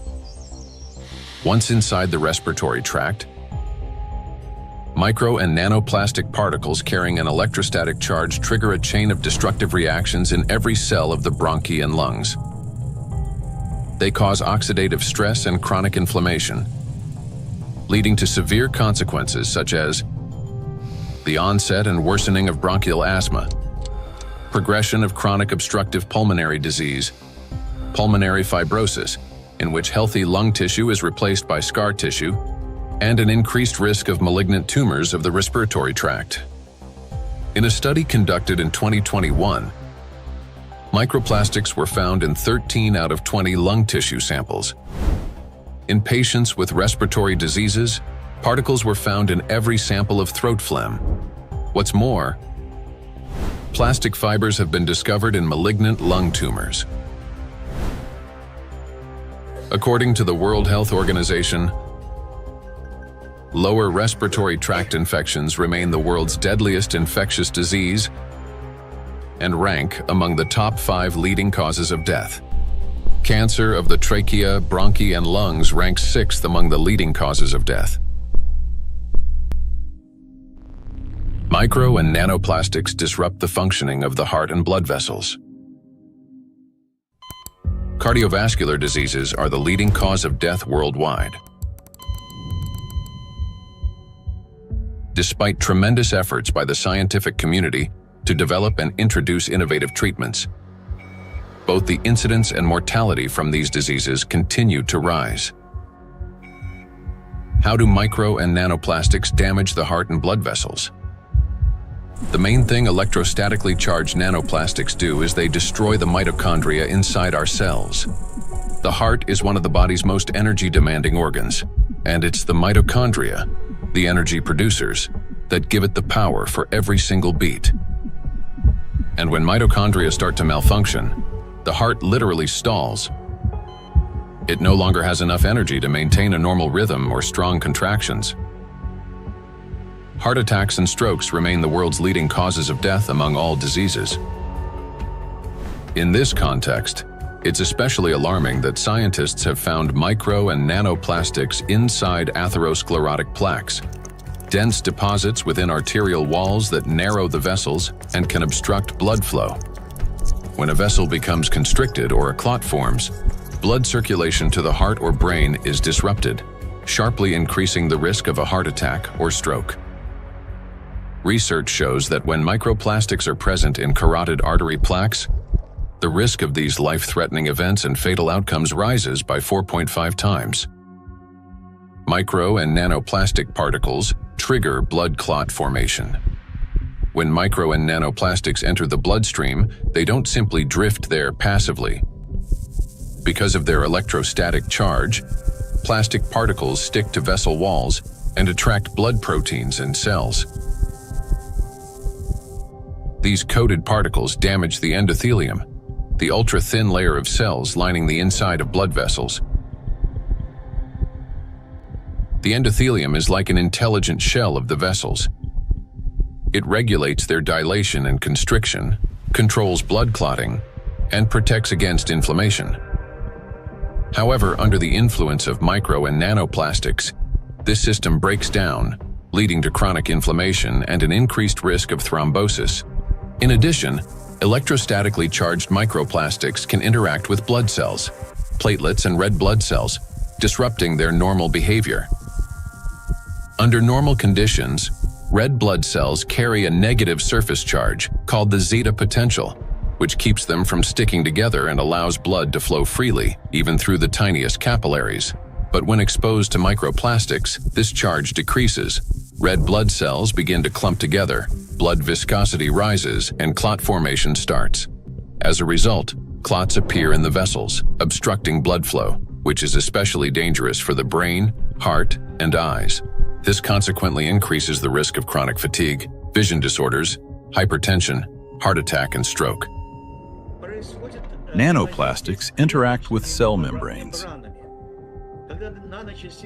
Positively charged nanoparticles are strongly attracted to negatively charged components, leading to disruption of membrane integrity, for example, in red blood cells, platelets, and endothelial cells. Micro and nanoplastics induce the development of cancer. The rise in cancer rates worldwide is absolutely frightening. I think it's very legitimate to call it an epidemic. The statistics are sobering. The World Health Organization estimated that in 2020, worldwide there was about 18.1 million new cases of cancer, whereas in 2022, just 2 years later, it's gone from 18.1 million up to nearly 20 million. And in fact, according to the World Health Organization, if this trend continues, by 2050, worldwide there's going to be 33 to 35 million new cases of cancer, truly an epidemic and truly a real major health issue affecting every single person everywhere in the world. So yes, that's a huge problem. For a long time, cancer was considered a disease of old age, the result of accumulated DNA mutations, weakened immunity, and years of exposure to carcinogens. But today, because of nanoplastic exposure, mutations can begin to build up in the body at much earlier stages of life. There's an increased rate of cancer worldwide in children and also in people much younger than I used to see. So what's going on now is that we're having a rise in people getting cancer, children, young adults, and it's probably not due to smoking or alcohol or anything. There seems to be something else, something in the environment that is causing this cancer at an alarming rate, and it's getting worse. So a very serious problem, yes. And again, one of the possibilities that could be accounting for this, we'll be talking more about it, is indeed nanoplastics. We observe in the last 30 years that in some countries we observe early onset cancerogenesis, so that tumors are diagnosed more early than previously. So that things like colorectal cancer are observed earlier than and diagnosed earlier than 30 years ago in average. A key role in tumor development may be played by mitochondrial dysfunction, caused by exposure to nanoplastics. This happens through the accumulation of mutations in mitochondrial DNA and the disruption of normal cell death mechanisms, which together reduce the body's ability to eliminate damaged cells and increase the likelihood of these cells transforming into tumor cells. So these tumor cells are very aggressive, and normally they don't take anything up which they cannot use. So, I mean, what could happen? I mean, this is hypothetically that they can produce some energy out of these plastics, or somehow some pathways are activated which are helping the cells to to move faster. That could be. So we need to investigate that. So it's a very important question, and we are basically on that to find out what happens mechanistically in those cells, that they can use plastics to facilitate their migratory potential. Nanoplastics increase levels of reactive oxygen species in organ cells and tissues, causing oxidative stress that accelerates the growth of cancer cells, helps them spread to other tissues, stimulates formation of new blood vessels, enhances inflammation, and weakens the immune system. Moreover, the high level of oxidative stress caused by electrostatically charged nanoplastics promotes the survival of tumor cells and reduces their sensitivity to therapy, making malignant cells more aggressive. Anything that damages the normal cell DNA that is responsible for the growth and division of cells, that damage can contribute to that cell becoming malignant, growing and dividing and spreading uncontrollably. That's what cancer is. And that is certainly a concern about the effect of nanoplastics. And then above and beyond that, because nanoplastics affect so much of the cell's function, the oxygenation, the ability of a cell to function, above and beyond that, I'm concerned as a doctor that treats cancer that nanoplastics may be reducing the effectiveness of our cancer treatments. I'm a physician that treats cancer with radiation therapy, so I am concerned about nanoparticles adversely affecting the use of radiation therapy to control cancer. And there's actually been some preclinical research on this that does suggest that the nanoparticles, and certainly contributed to by the typical negative charge that they have, in addition to adversely affecting cells, can actually reduce the effectiveness of radiation therapy. There's certainly a significant theoretical reason to believe that the nanoparticles may reduce the effectiveness of cancer treatments, not only my modality of radiation therapy, but certainly I have the same concern about it reducing the effectiveness of chemotherapy or other systemic treatments or immunotherapy. Research by the Medical University of Vienna has shown that micro and nanoplastic particles remain inside cells far longer than previously believed, as they are passed on to newly formed cells during division. In addition, there are also early indications that these plastic particles may play a role in tumor metastasis. So that's one of the problems, that the tumor grows very quickly and then also disseminates. And what we observed is that these particles are kept by the cells even after cell division, and then they are helping the cells to migrate quicker, so they can move quicker. And that's a property which we also observe in tumor cells when they are in the body, so that they can move to other places and even metastasize. And so we have to assume that also in the body, that these tumor cells can basically use those plastics to proliferate and move around in the body. When I came to this plastic topic, I thought myself, that this is, we introduce here material which is potentially toxic, potentially accumulating over the years, over the decades of the centuries, so maybe for a very long time, affecting our health, but also the evolution. I not only mean the cancer evolution of how cancers originate, but even the evolution of new species and the evolution of the whole ecosystems. Nanoplastics affect every system in the human body. They act as a trigger, setting off a cascade of processes that lead to serious illnesses, all because of their electrical charge. Today, we know that nanoplastics play a significant role in the development of conditions that have become the leading causes of death worldwide. It may seem that the humanity has already faced its greatest threats: antibiotic resistance, autoimmune and neurodegenerative diseases, and cancer. Yet, there is something even more frightening than disease itself. Imagine living an ordinary life, feeling healthy, full of energy, going to gym, delivering a presentation, meeting friends. But then, a moment later, one suddenly dies. The body stops functioning as if someone has switched the lights off. Is there a link between MNPs and sudden death syndrome? Sudden adult death syndrome remains one of the most troubling and unexplained medical mysteries. A person may show no signs of illness, yet their life ends abruptly, leaving doctors and loved ones without an answer to the question, why? According to the World Health Organization, sudden arrhythmic death claims about 5 million lives worldwide every year. In Europe and the US, it accounts for up to 20% of adult deaths from cardiovascular disease. Traditionally, the main causes have been hidden heart conditions, coronary artery disease, arrhythmia, cardiomyopathy. But in recent years, researchers' attention has increasingly been drawn to a new risk factor: exposure to micro and nanoplastics. In order to understand how nanoplastics can trigger processes that can lead to sudden death, let's recall what they can do. As we know, the most destructive property of nanoplastic is the electrostatic charge on its surface,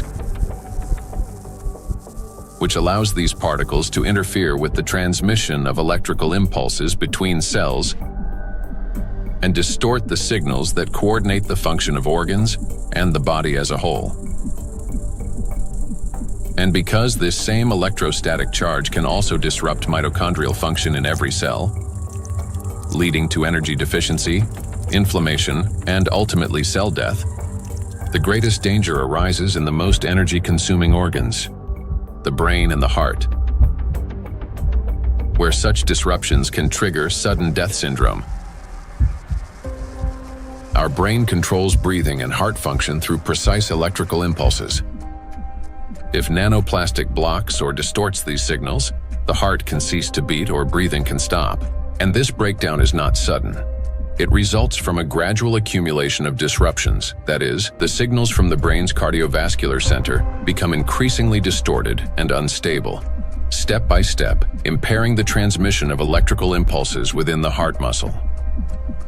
While this initially appears as arrhythmias, the heart beating too fast, too slowly, or irregularly, these malfunctions worsens and eventually reach a critical threshold, at which point the rhythm collapses and the heart stops. To those nearby, it may seem instantaneous, but in reality, the failure has been long developing over time. A similar process affects breathing. Signals from the brain's respiratory center, under the influence of nanoplastic's electrostatic charge, become progressively more erratic. After the critical threshold is crossed and the brain's commands can no longer get through, breathing stops entirely. In other words, sudden death is the final outcome of a gradual dysregulation of the heart and breathing, a process that silently progresses until it crosses a point of no return. And while we go about our daily routines making plans for the future, nanoplastics continue to damage our bodies cell by cell, day after day. It is terrifying to realize how severely nanoplastics affect the human body. Even more disturbing is the fact that we cannot control our exposure to them. Nanoplastics enter our bodies constantly through the air we breathe, the water we drink, and the food we eat. This has already become our everyday reality.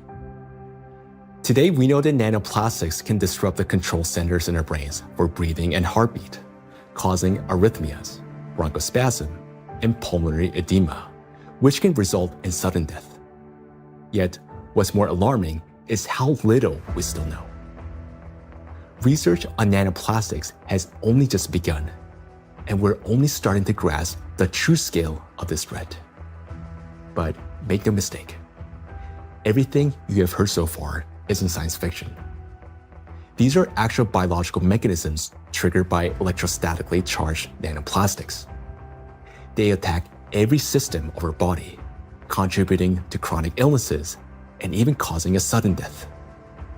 But their impact reaches beyond the current generation.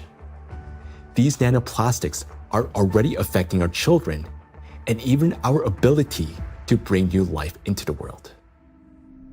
Micro and nanoplastics destroy reproductive health. Current scientific evidence strongly indicates that mitochondrial dysfunction may be a root cause of infertility in both men and women,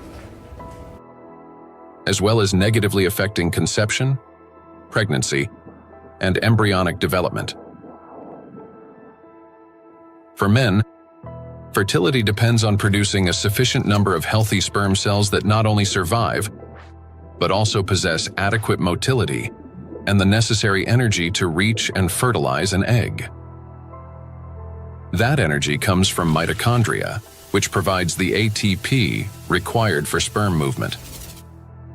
When mitochondrial function, however, is damaged or becomes unstable, sperm motility decreases, and even shape and structure of sperm cells can be altered, directly reducing the ability to conceive. From 1973 to 2018, the global sperm count in men declined by more than 60%. We have maybe here two important points if it comes to fertility, because it's not, it's the additives definitely, and we know that for quite some time that additives have endocrine disrupting or may have endocrine disrupting properties, and that can influence the fertility, but also they can be part of the particles themselves, because the particles, you know, in many ways can have already added these endocrine disruptors, or they can also have them as the corona, so they can integrate them into the surface of the particles and then enter the body via the particles as a Trojan horse, basically. So you can have both ways. In studies conducted by Chinese scientists, microplastic was found in every semen sample. Its impact on sperm cells is both rapid and destructive. Within just 30 minutes of exposure, mitochondrial function is disrupted and DNA damage begins. This reduces sperm viability and makes conception nearly impossible. Animal studies have shown that micro and nanoplastics can accumulate in the testes, cause testosterone deficiency, and impair spermatogenesis. Micro and nanoplastics disrupt erectile function.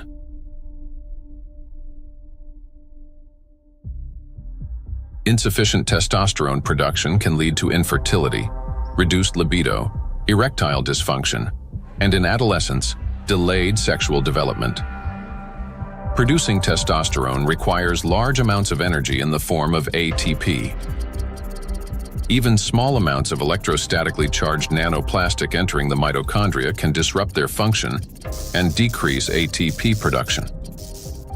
This, in turn, can lower testosterone levels by 60 to 70%. Such a drop impairs blood flow in the corpora cavernosa, the structures of the penis responsible for erection. As a result, this leads to erectile dysfunction and ultimately to impotence. In addition, electrostatically charged nanoplastic interferes with nerve impulse transmission, which means that even in a state of sexual arousal, an erection does not occur. This has been confirmed by research from Anhui Medical University in China. In animals with chronic microplastic intoxication, erectile function was impaired after just 1 month. Results of a national study in Japan showed that erectile function and sexual activity are declining among the younger generation. Every third man in Japan, which is about 14 million individuals, suffers from erectile dysfunction. Moreover, young Japanese men, particularly those aged 20 to 24, exhibited decreased sexual desire, weak erections, difficulty reaching orgasm, and low levels of sexual satisfaction. In fact, the prevalence of erectile dysfunction in the 20 to 24 age group was 26.6%, which is almost equal to the 27.8% observed in men aged 50 to 54. This alarming trend is not confined to Japan only. Global research confirms that symptoms of erectile dysfunction affect up to 75% of men worldwide, showing that this condition is widespread and can impact men of any age in any region. In 1995, more than 152 million men worldwide suffered from erectile dysfunction. According to scientists' estimates, within 30 years, this number will approximately double. So think about it. If just one signal fails, the movement will not occur, a thought will not form, and an emotion will not arise. The same is true even for the most intimate aspect of human life. Everything depends on the precise coordination between neural and vascular connections. And it is this delicate connection that charged nanoplastics disrupt. Erectile dysfunction is no longer a rare condition. It has become a widespread reality, with symptoms now observed in 75% of men worldwide. Imagine jumping with a parachute that has 75% chance of not opening. Would you take that leap? That's how most of men feel today. The situation with female fertility is no less alarming. A 2025 study revealed the presence of microplastic particles in the follicular fluid of ovaries in 14 out of 18 women, with an average of more than 2,000 particles per milliliter. These data indicate that micro and nanoplastic particles can cross the blood follicle barrier. After entering the ovaries, micro and nanoplastic particles affect the egg cell and disrupt key mechanisms essential to the health of the female reproductive system. One of the most critical of these mechanisms is mitochondrial function. Each egg cell contains between 100,000 and 600,000 mitochondria, and the energy they produce is vital at every stage, from egg cell formation and maturation to fertilization, and the subsequent growth and development of embryonic tissues. Mitochondrial dysfunction caused by exposure to nanoplastics can impair egg cell maturation, reduce the likelihood of successful fertilization, and even lead to developmental arrest of the embryo. Accumulation of nanoplastics in reproductive organs can be one of the main causes of infertility. According to the World Health Organization, today, about 17.5% of adults, that is, about 1 in 6 people in the world, face infertility. Given the global spread of plastic pollution, Professor of Environmental Medicine and Reproductive Health, Dr. Shanna Swan predicts that by 2045, the world's population may become completely infertile. Micro and nanoplastics affect the emergence of life. During pregnancy, a woman's body creates ideal conditions for the growth and protection of the fetus. However, even the placenta, the body's primary barrier between mother and child, cannot stop plastic nanoparticles from crossing through. A research team led by Antonio Ragusa made a landmark discovery when they detected microplastic particles in the human placenta for the first time. Their findings showed that plastic can penetrate a place where no artificial material had ever been found before, the very environment where new life begins. I was in a wonderful place in Italy, in Sardinia, a place called Piscinas, in Sulcis, in the southwest of Sardinia, where the old mining areas are. It's a very remote, beautiful spot where there's nothing around for 6 or 7 kilometers. While I was walking, I suddenly saw these bright, colorful, sparkling things on the beach. I asked my wife, "What is this?"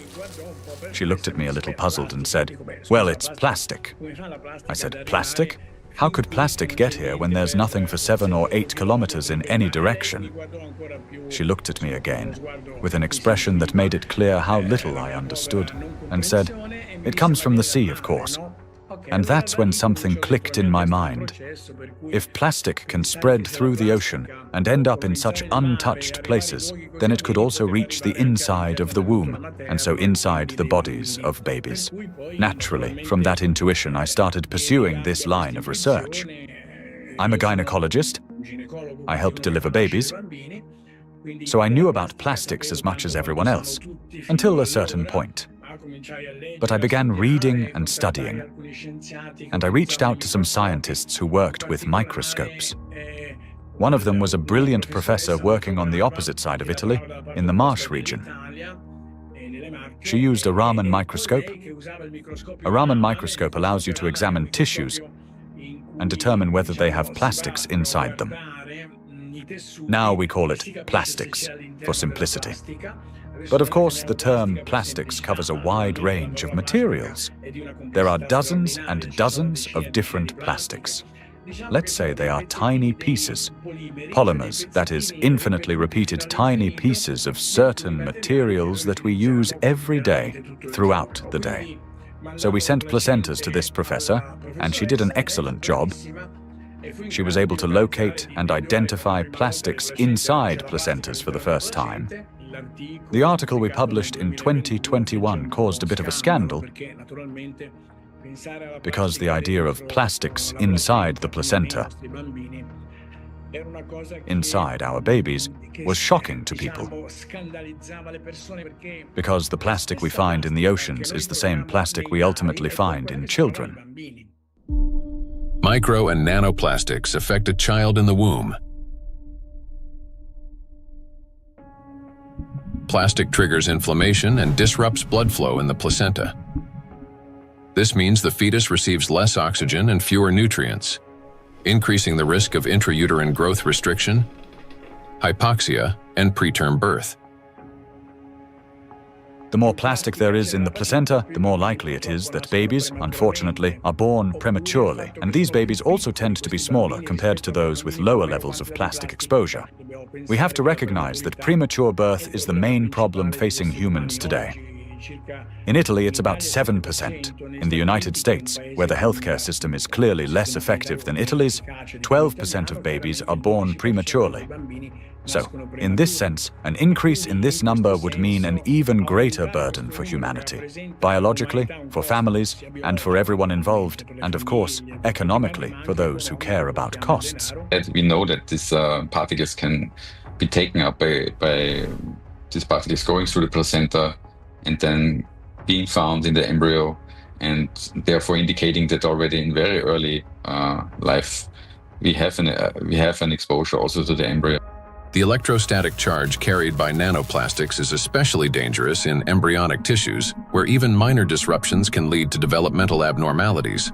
In other words, nanoplastics begin harming the child's body even at the very earliest stages of its formation. Over the past 2 decades, physicians have documented an alarming increase in congenital birth defects. For instance, Chinese researchers have found that in China, the rate of such defects has nearly tripled. Similar trends have been observed in other countries. One of the fastest-growing congenital abnormalities in newborns is gastroschisis, a defect of the anterior abdominal wall in which loops of the intestine and sometimes other organs protrude through an opening in the abdominal cavity. The prevalence of this defect has increased over the past 3 decades.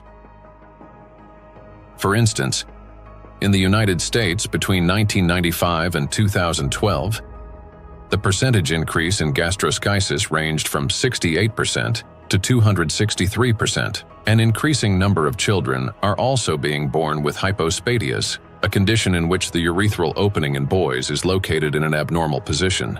In the United States, the incidence of hypospadias has risen by approximately 17% over the past 20 years. A recent growing number of cases involving congenital heart defects, Down syndrome, and other developmental anomalies have also been reported. Impact of micro and nanoplastics on children after birth.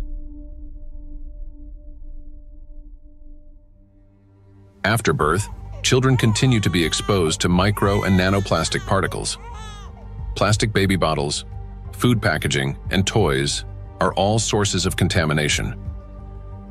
When a baby bottle containing warm water is shaken, up to 16 million microplastic particles per liter can be released. Hot water and sterilization further accelerate this process. As a result, infants are exposed daily to millions of microplastic particles and trillions of nanoplastics. Scientists have even detected microplastic in human breast milk. Research has shown that nearly 40% of breast milk samples, one of the most essential sources of infant nutrition, already contain hazardous plastic microparticles.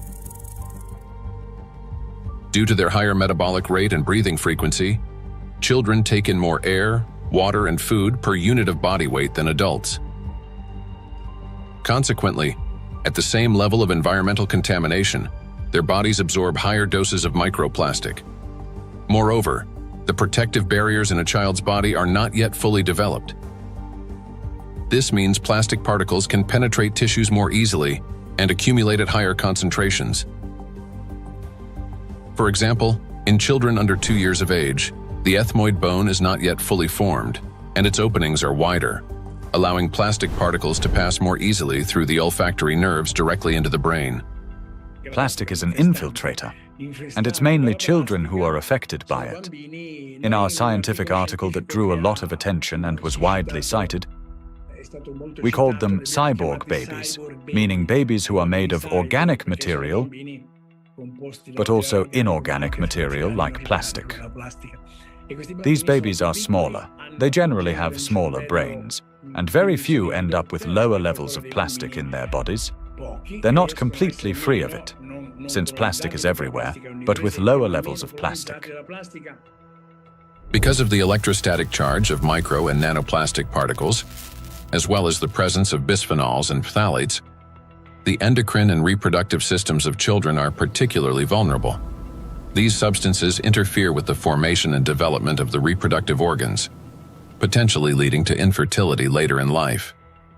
Given scientific projections that by 2045 humanity could face widespread infertility, children born after 2020 may have a high likelihood of being unable to conceive their own offspring. I have 2 little daughters, and for me personally, everything we have just heard is terrifying. The truth is that we still don't fully understand the catastrophic consequences of our children being exposed to micro nanoplastics. Or, as Dr. Ragusa put it, they have become cyborg children. We're only beginning to grasp the full scale of this reality. And it is truly heartbreaking to look at small children and realize that they may never be able to have children of their own. Not to mention that their lives are already at risk today. The immune system is also at risk. In early childhood, it is still learning to distinguish between friends and foes. Exposure to microplastics can disrupt this process, increasing the risk of allergies, eczema, food intolerances, and even autoimmune diseases.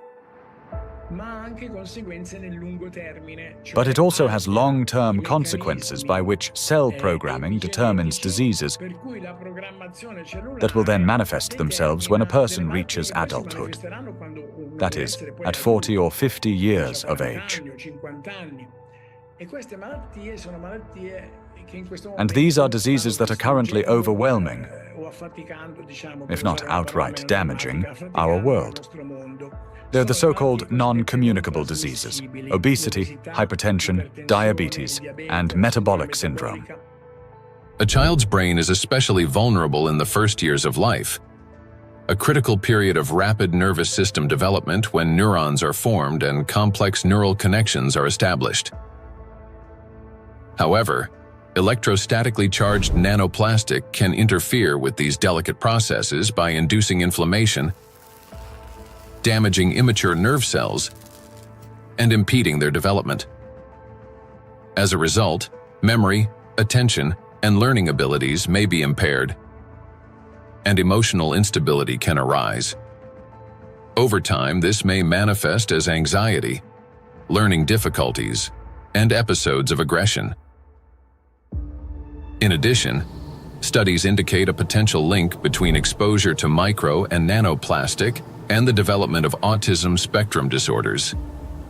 Given the breadth of damage that electrostatically charged micro and nanoplastics can inflict on the human body, the scientific community may need to examine their possible role in the rapid rise of autism more closely.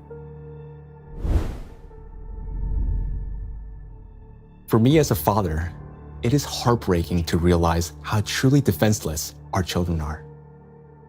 Micro and nanoplastics start affecting them from the very moment of conception, persist throughout fetal development, and continue their impact after birth. Unfortunately, the illnesses that we have already discussed are not the only conditions that micro and nanoplastics can trigger in children. According to statistics, Sudden infant death syndrome is among the leading causes of mortality in infants under 1 year old. This is when a seemingly healthy baby dies unexpectedly, and the cause remains unknown even after all examinations. The number of such tragedies is rising rapidly. In the United States, for example, the number of sudden infant deaths has increased by 12% between 2020 and 2022. It is unbearably tragic when there's no way to protect a child. Micro and nanoplastics and sudden infant death syndrome. Since nanoplastics can cause chronic inflammation in any tissue they penetrate, they can disrupt the formation of neural connections even before birth, including in the regions of the fetal brain that control breathing and heart function. After birth, the damaging influence of electrostatically charged nanoplastics continues. An infant's nervous system is still developing and remains highly unstable. Therefore, even minor disturbances in signal transmission can lead to respiratory or cardiac arrest. These very functions are often impaired in infants who die from sudden infant death syndrome. Moreover, when micro and nanoplastics damage mitochondria, the affected cells begin producing less energy. To compensate for this deficit, they increase the number of copies of mitochondrial DNA and expand their population of mitochondria. Studies have shown that children who died from sudden infant death syndrome had a significantly higher number of mitochondrial DNA copies in their cerebral cortex compared with control groups, suggesting that this number may serve as a biomarker in cases of sudden infant death syndrome. Thus, exposure to micro and nanoplastics may be a key factor in the development of sudden infant death syndrome, as well as in a range of pathologies that contribute to premature infant mortality. We are unable to protect ourselves, and worst of all, our children from the effects of micro and nanoplastics. While modern diagnostic equipment capable of accurately identifying the true causes of disease and death is still not available everywhere, we can say with high degree of confidence that nanoplastics contribute to the development of many illnesses and may accelerate their progression. In those rare cases where detailed postmortem examinations were conducted, researchers have found significant amounts of micro nanoplastic particles precisely in the affected organs and tissues. For example, in brain tissues, atherosclerotic plaques, malignant tumors, and other pathological formations. But despite millions of deaths every year, such investigations into the presence of these plastic particles are carried out only in isolated cases. There are two main reasons for this. First, many laboratories simply lack the equipment required to reliably detect micro and nanoplastics. Second, doctors and researchers, they rarely consider the possibility that these particles could potentially influence the development or outcome of the disease. Consequently, medical reports continue to list familiar diagnoses, although behind them may lie an overlooked factor: the impact of micro and nanoplastics on the human body. I understand that hearing this part of our investigation may have been very difficult. It was for me as well, believe me. But the impact of micro nanoplastics on all of us is not something we can continue to ignore. This is a crisis already underway, one that remained unnoticed for so long because the threat has been working silently within. Every day, and I'm not talking about every year or every month, but every single day, the amount of micro and nanoplastics around us continues to increase. Large plastic waste constantly breaks down into smaller particles, and these particles eventually enter our bodies through the food we eat, the water we drink, and the air we breathe. This means that with every meal, every sip of water, and every breath, huge quantities of nanoplastics enter our bodies and begin their destructive work. Their harmful effects on our cells grow in direct proportion to their concentration. And this is a scientific fact. what's even more alarming is that today, there is already so much micro nanoplastics accumulated in the ocean that it will be enough to destroy the entire biosphere, including humans, at least 3 times over. When we hear about threats of such magnitude, our instinct is to run away from them. And I understand that. It may feel like the only logical response is to eliminate plastic from our lives completely, or better yet, to take our family and move to some pristine corner of our planet. But would that really solve the problem? In fact, where could we possibly go to escape micro and nanoplastics? Finding solutions.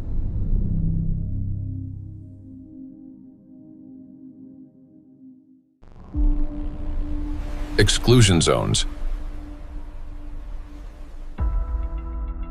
One of the essential things is the environment we live in, and plastic is one of the most important factors shaping it. Micro and nanoplastics have now infiltrated every corner of the planet, yet their distribution is far from uniform. Some regions accumulate especially high concentrations of plastic particles, and nowhere is this more pronounced than in the oceans. Each year, roughly 11 million tons of plastic waste enter the ocean.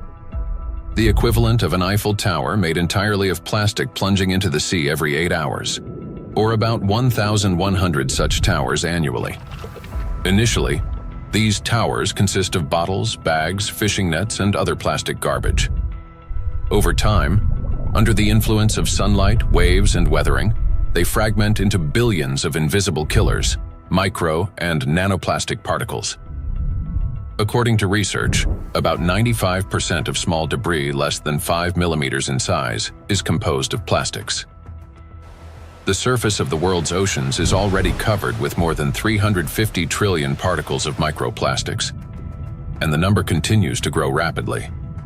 However, the ocean depths hold countless trillions more, forming an invisible yet enormous area of contamination. And yet, that's not all. The sea breeze has become toxic. When waves break at the ocean surface, they generate countless bubbles. As these bubbles burst, they release not only salt crystals into the air, but also microscopic plastic particles. Carried by the wind, micro and nanoplastics scatter across the planet. The stronger the wind and the higher the sea foam, especially during storms, the more particles lifted into the atmosphere. Though invisible to the naked eye, the air around us is literally saturated with them. Each year, approximately 136,000 tons of microplastics are carried from the ocean to land by sea breeze. That is more than 370 tons every single day. In the atmosphere, plastics are transported thousands of kilometers by air currents.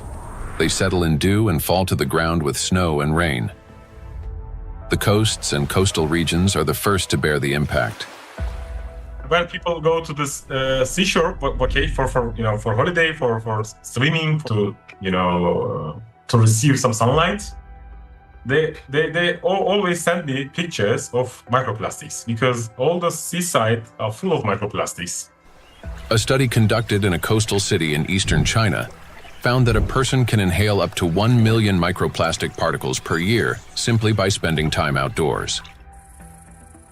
The greatest danger comes from particles smaller than 100 micrometers, which can easily enter the respiratory tract.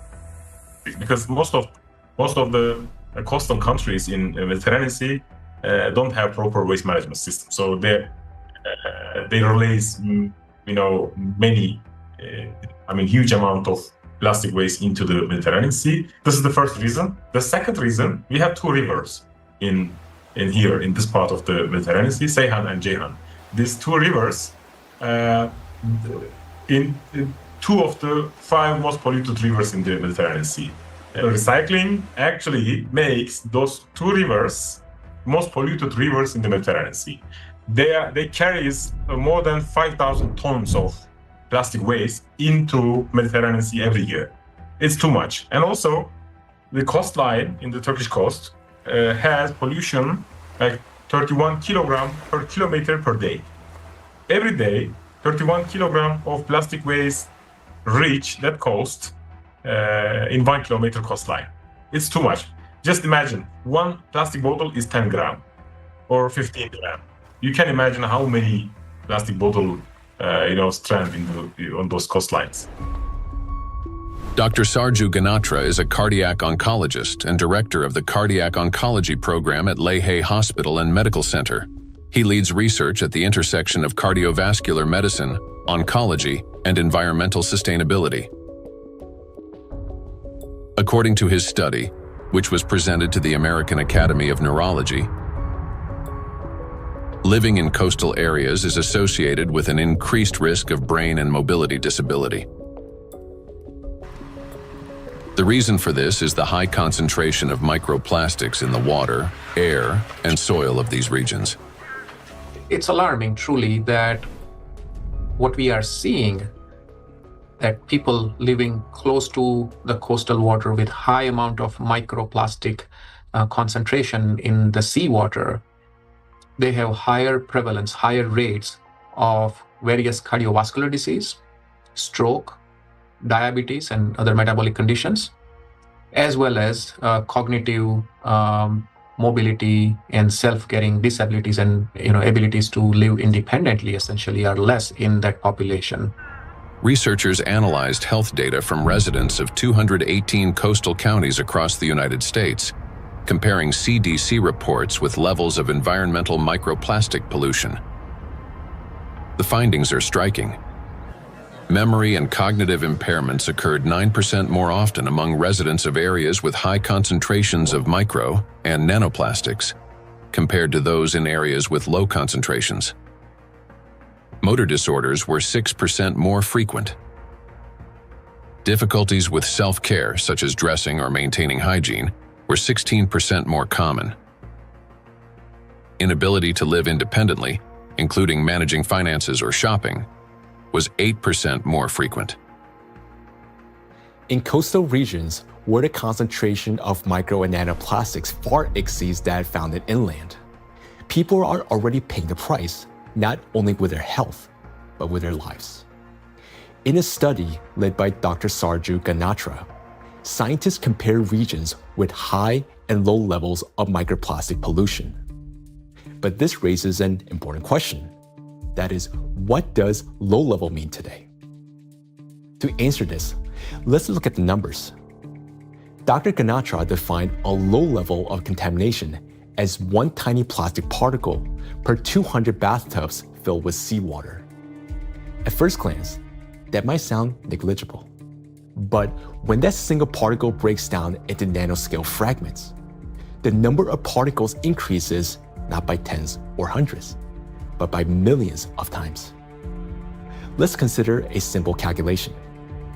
Suppose the volume of one such tiny plastic particle is just 1 cubic millimeter, roughly the size of a grain of sand. Over time, it breaks down into many smaller pieces. Now, if we assume that this single microparticle disintegrates into fragments about 100 nanometers in diameter, that would generate about 1 trillion particles.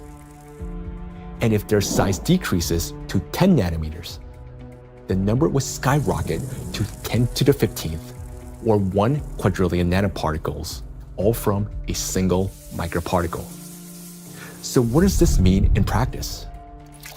It means that even one glass of such clean water, which hardly exists anymore, would potentially contain about 5 million nanoplastic particles. And for the human body, after drinking just one glass, at least 5 million cells will be put at risk. So can this so-called low level of contamination truly be considered safe? Each of those 5 million particles entering a body can trigger inflammation, cause hypoxia, and disrupt communication between neurons. Note that these effects aren't always immediately noticeable. A mild headache, occasional fatigue, anxiety, or difficulty concentrating. All these may be early warning signs of cognitive decline, neurodegenerative diseases, disability, and ultimately, death. These symptoms are particularly evident among people who live or spend significant time near the coastal regions. And the decline in their health is an early warning sign. a reflection of a much larger crisis unfolding across the world.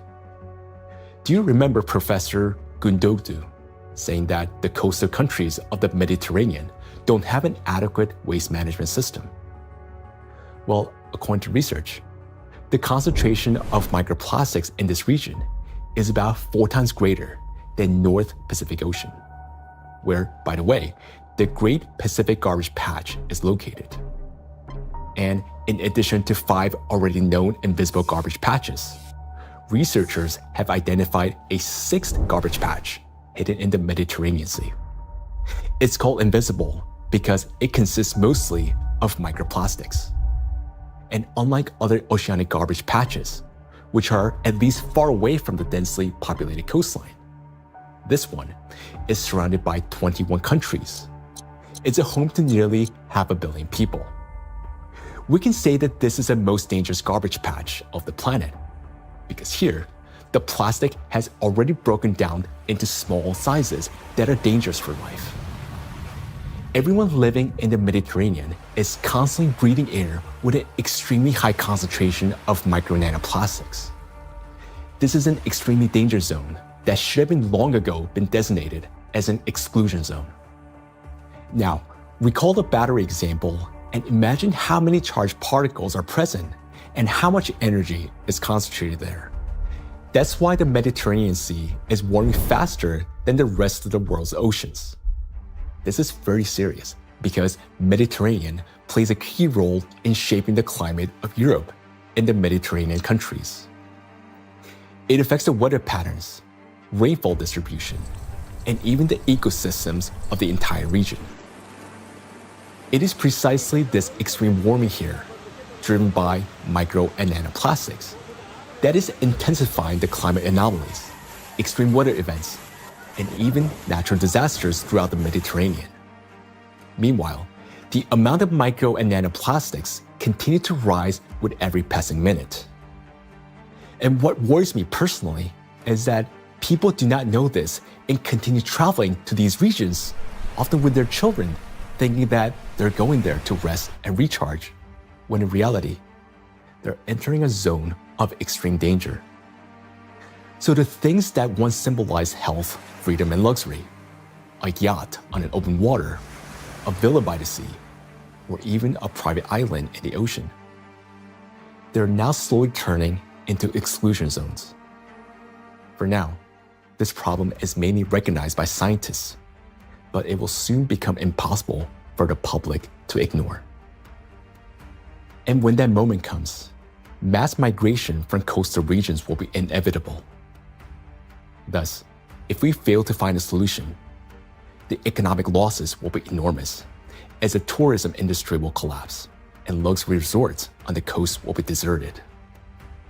Yet, the threat doesn't end there, because the tiny plastics are constantly spreading by the atmospheric circulation and contaminating everything in its path. Borders just for human, not for particles. So all these small microplastics can travel long distances. We have done experiments on the samples in Siberia, on samples in the north and south and polar regions, and we found in many of those we found nanoplastics. So most of the areas that are considered pristine are at least episodically polluted by nanoplastics via air. We measure around 20 nanograms per cubic meter of air on average. And this is pristine and clean air, and you think it is nothing here, but it's actually almost always something. Today, forests are also at risk of becoming exclusion zones, as they've already turned into massive reservoirs of micro and nanoplastics. I understand that our instinct, especially as parents, is to search for cleaner and safer places like coastlines and forests where the air feels fresher. But the paradox is that these very places have already become some of the most dangerous environments for human life. Let me give you an example. In a large city, An adult may inhale up to 106,000 microplastic particles during a 2-hour walk. Yet, in areas near the bodies of water, that number far exceeds that, and those 2 hours may be enough to trigger a cascade of diseases, whereas for some individual, a fatal outcome. It is important to understand that when a single micro or nanoplastic particles enters a cell, it destroys more than just that one cell. After the cell dies, the plastic particle is not eliminated from the body. It continues to move throughout the body, damaging other cells and triggering a chain reaction of destruction. This process is endless because plastics, as we know, can recharge and retain electric charge. The more microplastics enter a body, the faster this destruction spreads cell after cell, organ after organ. And time becomes critical here because our body has limited resources to fight this damage, while nanoplastics, they're not expelled. Instead, they continue to accumulate in ever-increasing quantities, destroying us from within. Nanoplastics are perfect killers not only of humans, but of the entire biosphere, and it's impossible to hide from them anywhere. They're literally pushing us out of the world we once knew.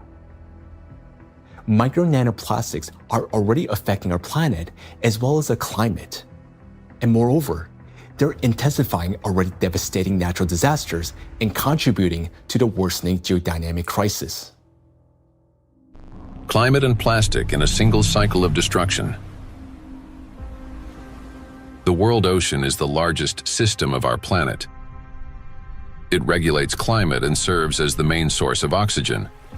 The ocean and the atmosphere form a single, interconnected climate system. Water has a remarkable ability to absorb and store immense amounts of heat, increasing its temperature only gradually. The accumulated heat is then evenly redistributed across the planet and transferred to the atmosphere. This property of the ocean, to efficiently dissipate heat from the Earth's interior, protects the planet from extreme temperature swings and helps stabilize the climate. But massive contamination of the oceans with micro and nanoplastics is disrupting this finely tuned mechanism. Electrostatically charged plastic particles bind water molecules, forming hydrate shells around themselves. This alters the physical and chemical properties of ocean waters. This has already reduced its thermal conductivity and created pockets of overheated zones where heat can no longer dissipate. Consequently, overall ocean warming is accelerating. This topic is explored in greater detail in the documentary Anthropogenic Factor in the Ocean's Demise. Excessive ocean heating, in turn, increases evaporation and disrupts atmospheric circulation. As a result, both the temperature and humidity of the atmosphere rise. Electrostatically charged nanoplastic particles act as condensation nuclei, causing moisture droplets to freeze at lower altitudes and at higher temperatures, 4 to 10 degrees Celsius. This accelerates cloud formation and contributes to abnormal weather events, large hail, extreme downpours, and disruptions of the hydrological cycle. Charged plastic particles are already influencing weather formation, affecting flight safety, cloud development, and even where and how the precipitation occurs. In other words, microplastic has already become a driver of climate instability.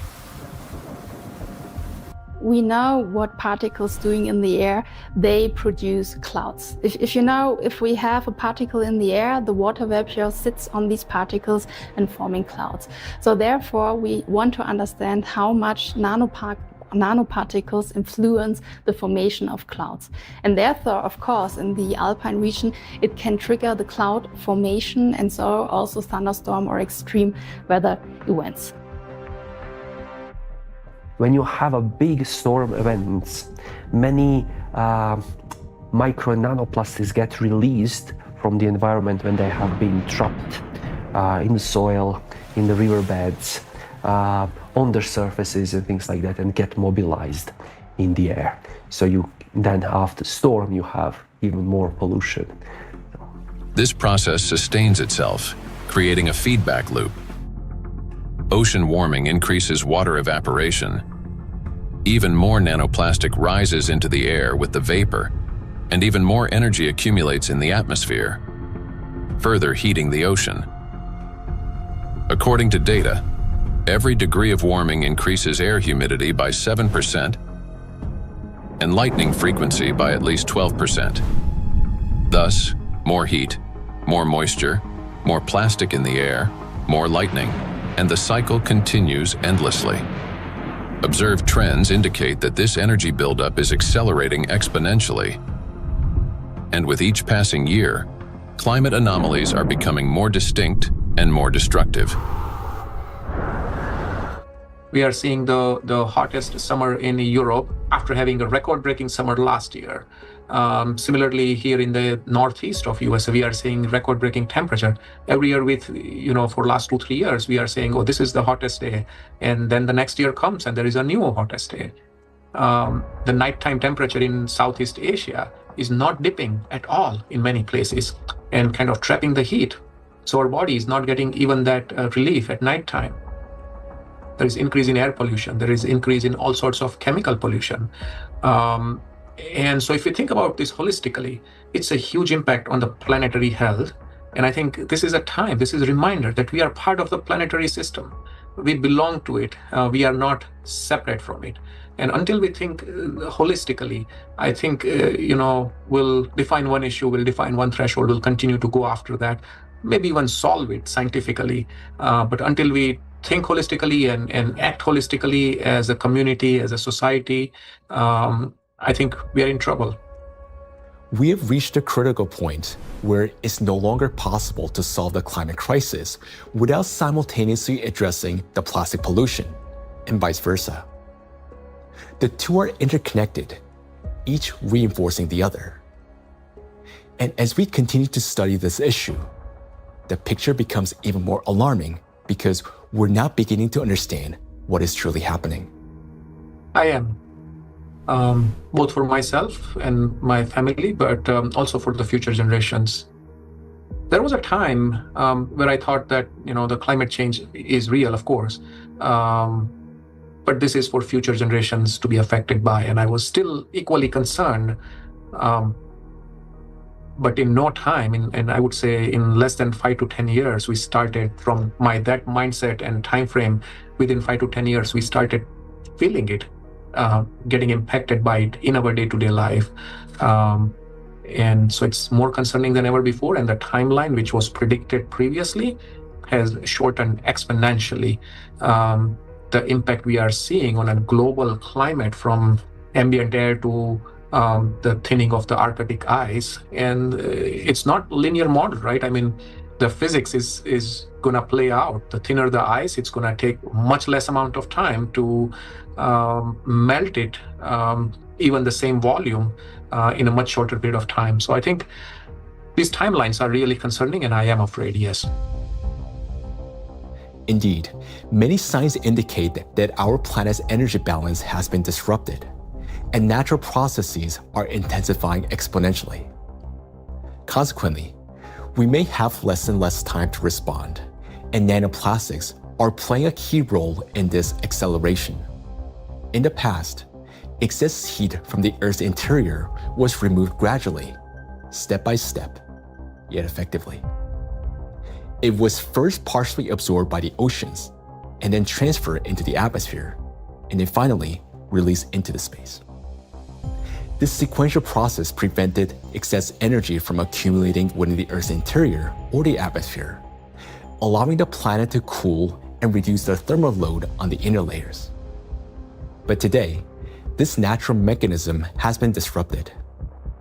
Nanoplastics no longer merely affect the climate, but they also exacerbate the geodynamic crisis and intensify natural disasters by obstructing the release of heat from our planet's interior. The role of micro nanoplastics in this process is described in detail in the report on the progression of climate catastrophes on Earth and their catastrophic consequences. So our entire planet is contaminated with micro and nanoplastics, and we have nowhere to escape to. These particles are in us, in our children, disrupting and destroying more and more cells in our bodies. This is why confronting plastic pollution is no longer optional. It is essential for our survival. The first and most obvious step may appear to be eliminating the use of plastic and recycling the waste that has already accumulated.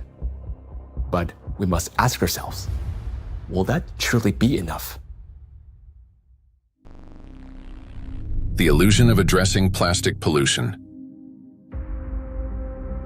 Even if we were to stop plastic production today, even if the last plastic bottle we discard today, it's going to last there in our oceans for at least 400 plus years. And then the journey of micro nanoplastic begins. And so we have a poster in our cafeteria where we say that, you may not see your grandkids or great-great-great-grandkids, but I will, saying the plastic bottle. And I think that's true. If we look at the scale of plastic pollution in the oceans, it becomes clear that a complete cleanup can take millennia. Today, the world ocean contains about 200 million tons of plastic waste. Meanwhile, every year, around 20,000 tons are extracted. That's less than 1/100th of 1%, a negligible fraction compared to the existing volume.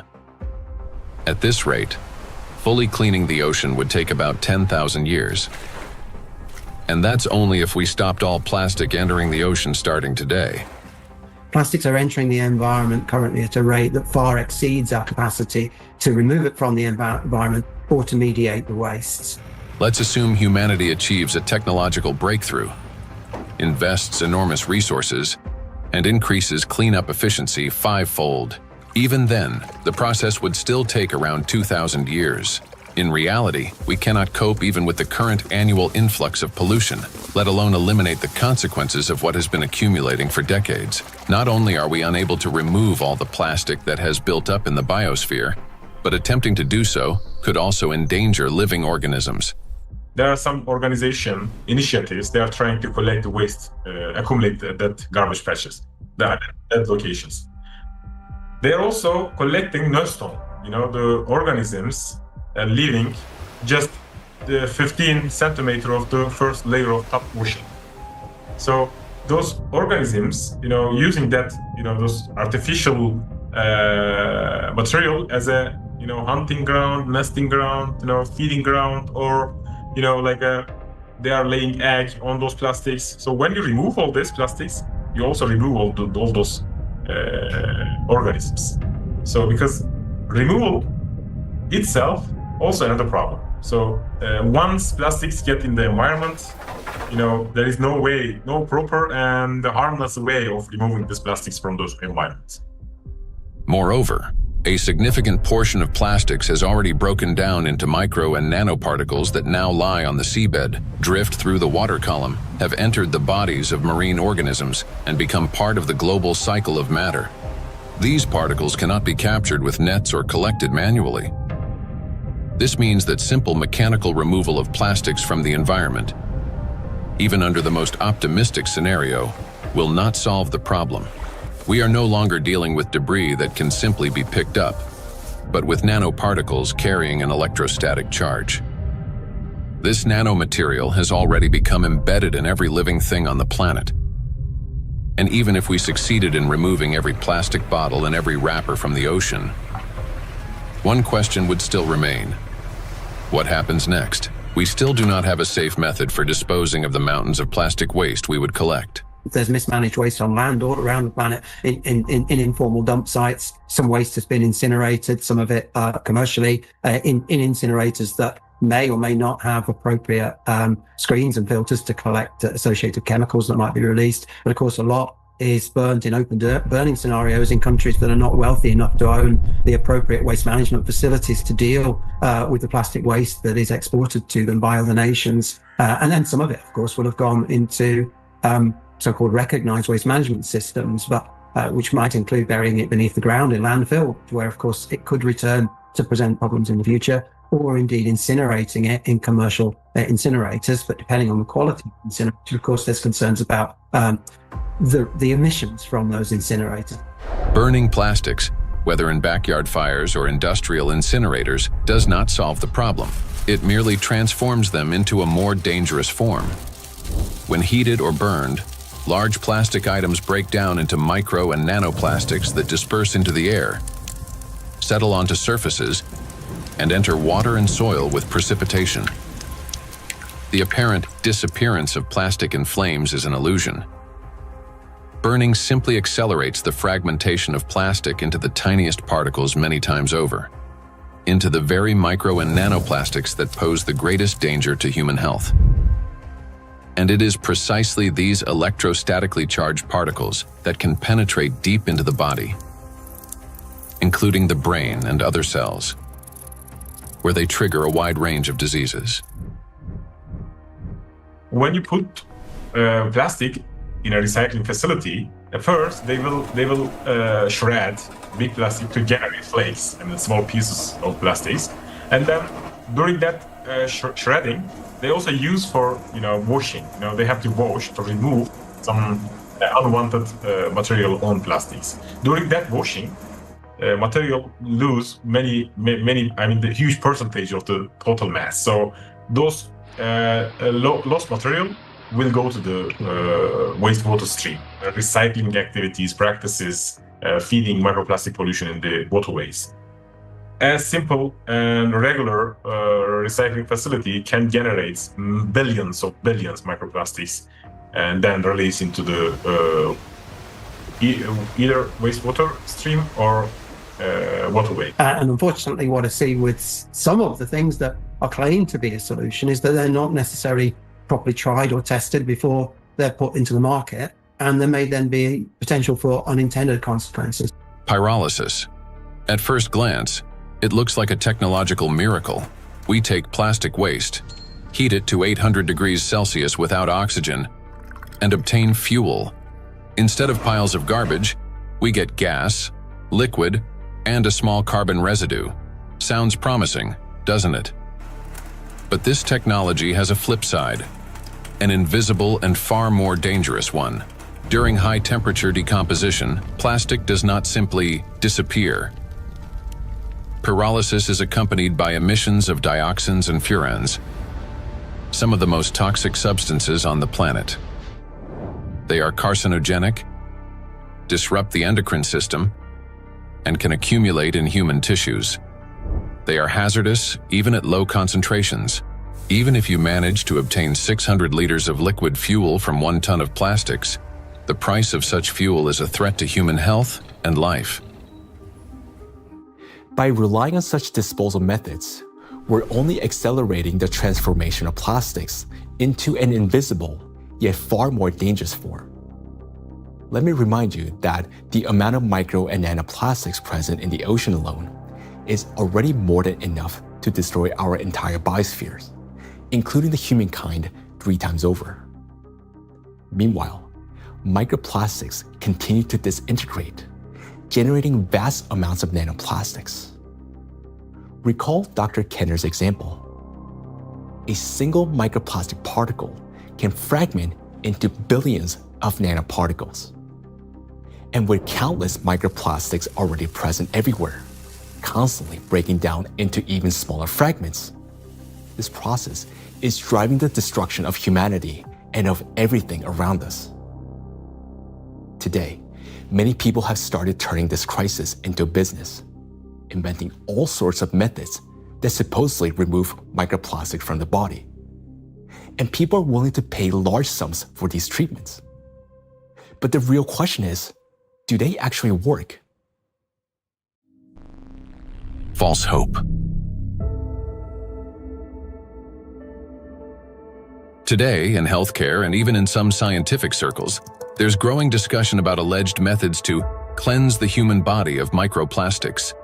A variety of approaches are being promoted, including plasmapheresis, hemosorption, mechanical filtration devices, dietary adsorbents, and so-called natural supplements claiming to detoxify the body. At first glance, it all sounds reasonable. If there's something toxic in the body, it should be removed. But the truth is that these methods don't actually solve the problem.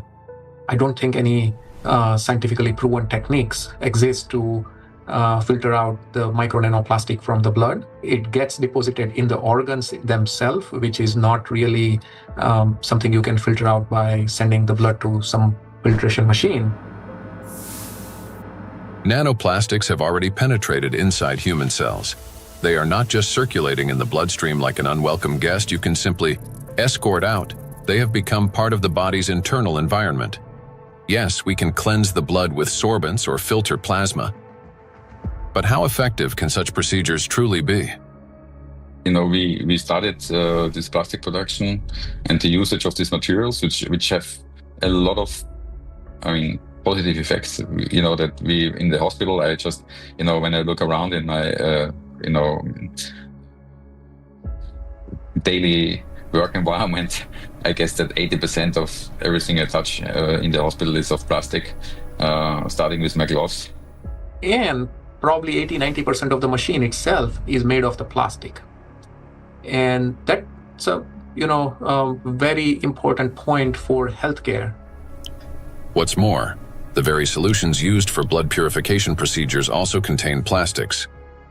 When you get sick, you are going to a hospital, you probably will go to the hospital for treatment, and then they will give you some solutions, some infusions, like they will put something inside your vein, and then they transfer some liquid from plastic package to your blood system. So those intravenous solutions has at least 62 microplastic particles per liter. So this is direct transfer, exposure, microplastic to human system, blood system. So we end up with a paradox. We are using plastics to try to eliminate the consequences of plastics. Such procedures may indeed reduce the overall toxic load, but they don't address the core issue. They don't extract plastic from cells, don't neutralize its electrostatic charge, don't restore disrupted signaling pathways, and don't protect the brain, immune system, or mitochondria. An individual has every right to try such methods. It is their personal choice, but it's important not to harbor illusions. Those procedures will not restore lost health. Moreover, plastic isn't just a material used for packaging and household goods. It is the backbone of modern industry, healthcare, transportation, electronics, construction, and even space technology. It's the second most common material on Earth after concrete, so it's extremely widespread. I think going forward, it's going to be really important that we retain the important uses of plastic, because plastics are not here the enemy. It's not a treaty about not producing plastics. It's a treaty about ending plastic pollution, not ending the production of plastics. And plastics have the potential to bring clear societal benefit. That is why the main goal today isn't to stop plastic production, but to find ways to reduce the impact of micro and nanoplastics on human health and the environment.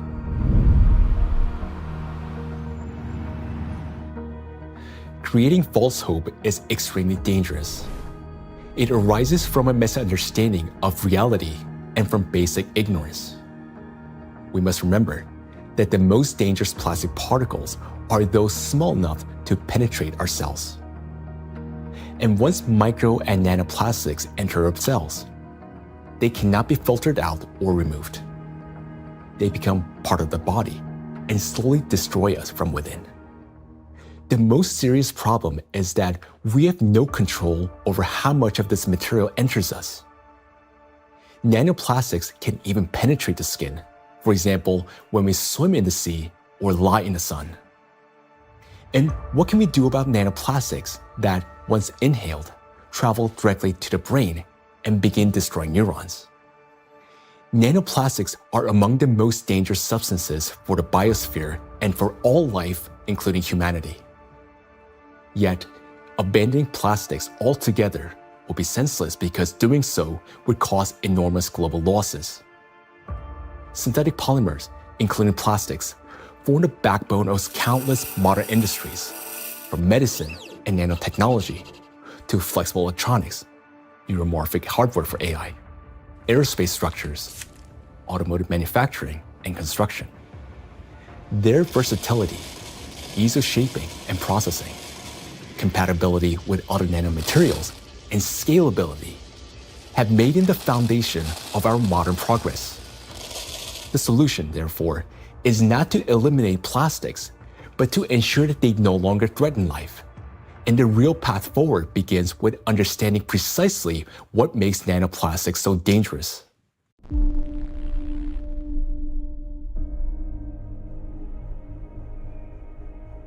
Now, we already know that electrostatic charge is the basis for their destructive power. It is this charge that allows plastic particles to cling to membranes, cross biological barriers, including the brain, bind to proteins, and interfere with genetic processes.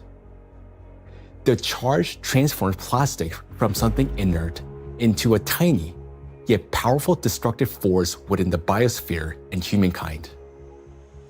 Understanding this, the scientific group of ALLATRA was the first to propose a strategic direction, that is, to deprive nanoplastics of their ability to accumulate and retain electric charge.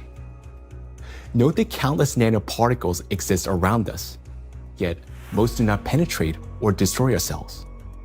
Only plastics do because of their electret-like behavior. Thus, if we can eliminate this property, then we can turn micro-nanoplastics into inert and harmless particles that no longer pose danger to us or to the biosphere. Now, how did the scientific group of ALLATRA come to understand this and become the first to propose a solution? The answer goes back many years and to the work of Dr. Igor Danilov, a vertebrologist and researcher who spent many years studying spinal diseases. Over 20 years ago, he was actively engaged in scientific research focused on investigating degenerative processes in intervertebral discs. His work included a comprehensive experimental and clinical study to understand morphological and biochemical changes occurring in the nucleus pulposus, intercellular substance, and cartilaginous tissue of intervertebral discs. While studying cellular processes, Dr. Danilov focused on immune regulation and pathological reactions that could trigger cell degeneration. He noted that mitochondrial dysfunction was one of the main drivers of these changes, and this insight became the starting point for investigating what might be disrupting cellular function. Dr. Danilov frequently visited specialized laboratories, and in the course of detailed analyses, he found foreign particles inside the cells, which he later identified as plastic. This discovery became a key moment in his research, as he began to analyze possible mechanisms by which plastics affect cells. Through his investigations, Igor Danilov determined that the negative impact of tiny plastic particles on cells stems precisely due to the damage they cause to mitochondria. This conclusion was based on observations that cells containing these tiny plastic particles showed clear signs of mitochondrial dysfunction, which in turn exacerbated degenerative processes. Here, Igor Danilov suggested that the ability of plastic particles to penetrate cells may be due to their electret-like behavior. That is, the ability to accumulate and retain electrostatic charge, which allows them to form a biological shell around themselves. This property enables the plastic particles to enter cells easily, avoid detection by the immune system, cross protective biological barriers, including the blood-brain barrier, disrupt normal cell function, and provoke degeneration and cell death. On this basis, Igor Danilov proposed that to neutralize these tiny plastic particles, we must deprive them of their ability to accumulate and retain charge. He shared his findings and projections about the harmful effects of tiny plastic particles with his colleagues from various medical fields, including surgeons, oncologists, cytologists, pathologists, and geneticists, as well as with biologists and chemists. Soon after, these specialists confirmed his alarming observation that these plastic particles do accumulate in critical organs in the body, such as the brain, heart, intestines, endocrine, and reproductive organs, where their presence can disrupt organ function and destroy our health. Igor Danilov's predictions were deeply concerning, especially in light of global trends, the rising production of plastics and the growing accumulation of plastic waste in oceans and ecosystems. Thus, more than 20 years ago, the scientific group of ALLATRA realized that micro and nanoplastics pose a serious threat not only to humans, but the entire biosphere. And each year, the number of these particles continues to grow, worsening the situation amid accelerating climate and geodynamic changes on the planet. The implications are far-reaching. If we can eliminate the charge from micro nanoplastics, we will not only eliminate their destructive impact on human health, but also remove the excess energy accumulating in the biosphere, the energy that currently fuels the geodynamic crisis and intensifies natural disasters. Thus, plastic would no longer act as a destabilizing factor, and many planetary threats could be mitigated at once if we can find a way to deprive nanoplastic of their ability to accumulate and retain charge. The question is, how can we achieve this? Well, let's be honest. This task is extremely difficult. It will not be enough to simply figure out how to neutralize the electrolyte behavior of these tiny plastics in a test tube. We must learn how to achieve this for every micro and nanoplastic particles already present in the biosphere, including those inside the human body, and do so without harming people or nature. Given the unprecedented scale of this challenge, solving it will require collaboration among experts across many disciplines: biophysics, nanotechnology, molecular toxicology, material science, and medicine. Plastic pollution is not a narrow environmental issue. It's a systemic global challenge that affects health, safety, natural resources, the stability of our civilization, and life itself. 20 years ago, the scientific group of ALLATRA already recognized the danger of micro and nanoplastics and identified the underlying principle of how they could be neutralized. But to this day, we haven't found a way to achieve it. That is why ALLATRA calls for unification of the world's scientific potential, a message that is unfortunately often misunderstood. Uniting scientists doesn't mean locking them all in one giant laboratory until they find a solution. Rather, it means fostering open international collaboration where experts from different fields freely share knowledge and work together toward a common goal. It's about aligning research methods, promoting open data exchange, developing compatible monitoring tools, and making coordinated policy decisions. The scientific community has already proven that such collaboration is possible when humanity unites around a common goal. Consider the Human Genome Project. Hundreds of institutions across dozens of countries, operating under unified data standards, achieved a breakthrough that transformed the course of science and medicine.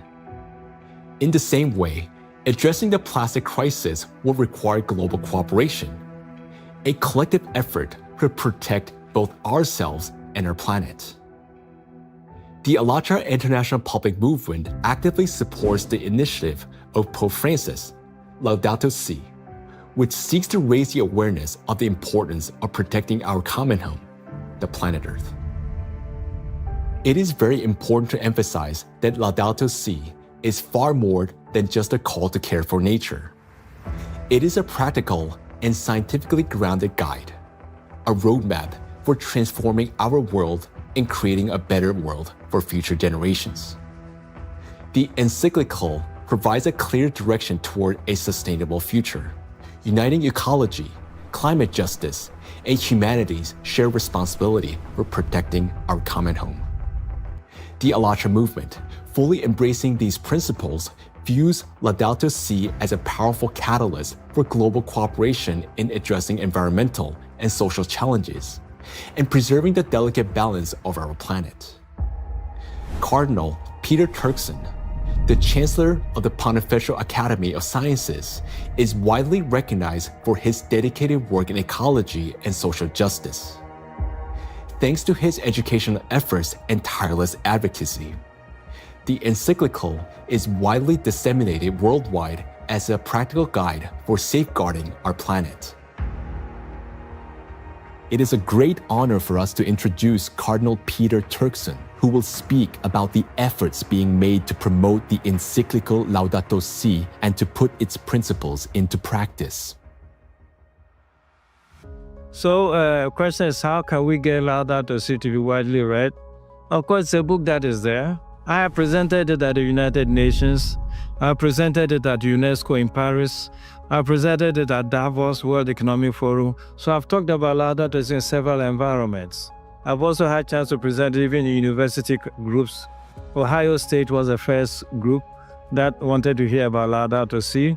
And since then, I've been in Dayton, I've been in San Diego. And therefore, to get Laudato Si well known, we decided to create what we call Laudato Si Action Platform, which identified, in fact, 7 actors of Laudato Si.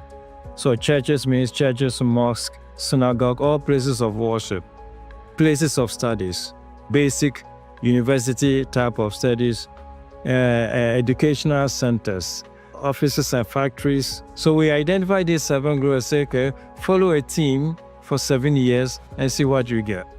Okay, all of that was to popularize the content of the encyclical Laudato Si and to encourage and enable people to put it into action or practice. So it's not just something written, but something that's actionable. And 10 years now, okay, this is 2025. Laudato Si was published in 2015. It's difficult to identify or talk about places we still have not heard of it. Personally, and from the point of view of our force, we've had occasion to kind of talk about this to different audiences and constituencies, but I still would not say that because of that it's known worldwide and by everybody and for everybody. We've tried our best and we'll continue to talk about it. And Pope Francis, to give this a big push, decided to create what they call Borgo Laudato Si. Over here in Rome, another initiative to get it known has been the development of what they call Laudato Si Diploma. There are various initiatives trying to do this. And the moment we get this established in universities, it attracts a lot of young people. And so, it becomes an occasion to spread knowledge of Laudato Si words.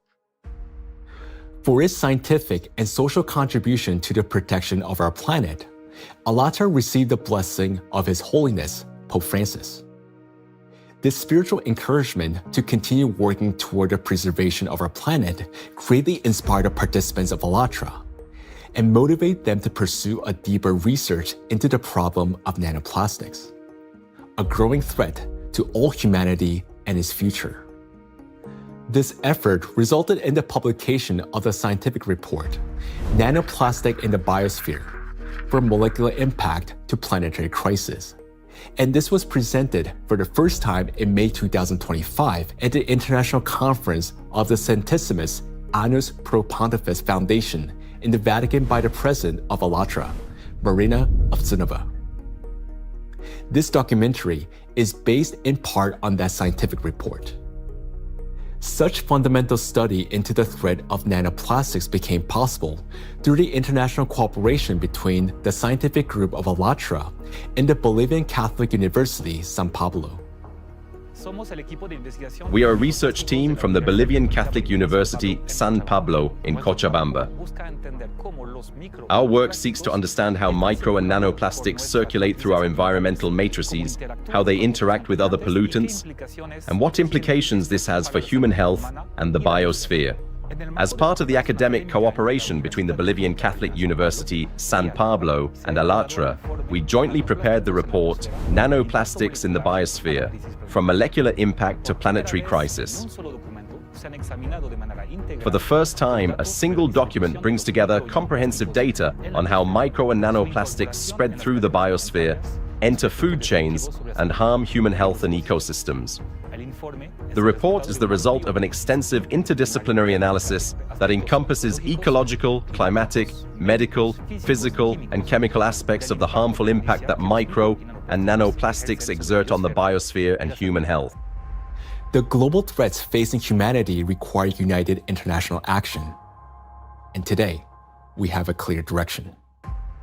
Thanks to the scientific group of ALLATRA, we not only recognize a problem, but understand its underlying physical nature, the electric charge that gives nanoplastics their destructive power.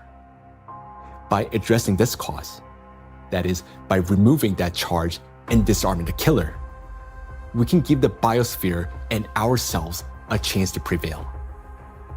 So we must use the time we still have. And this is not an exaggeration. Our cognitive abilities are rapidly declining, and this is serious. It is a result of nanoplastics accumulating in our brains. You may already notice it in yourself and those close to you. Unless we act, it will only worsen year after year. And now, you will learn why. The age of intellectual extinction. Throughout the 20th century, scientists observed a trend.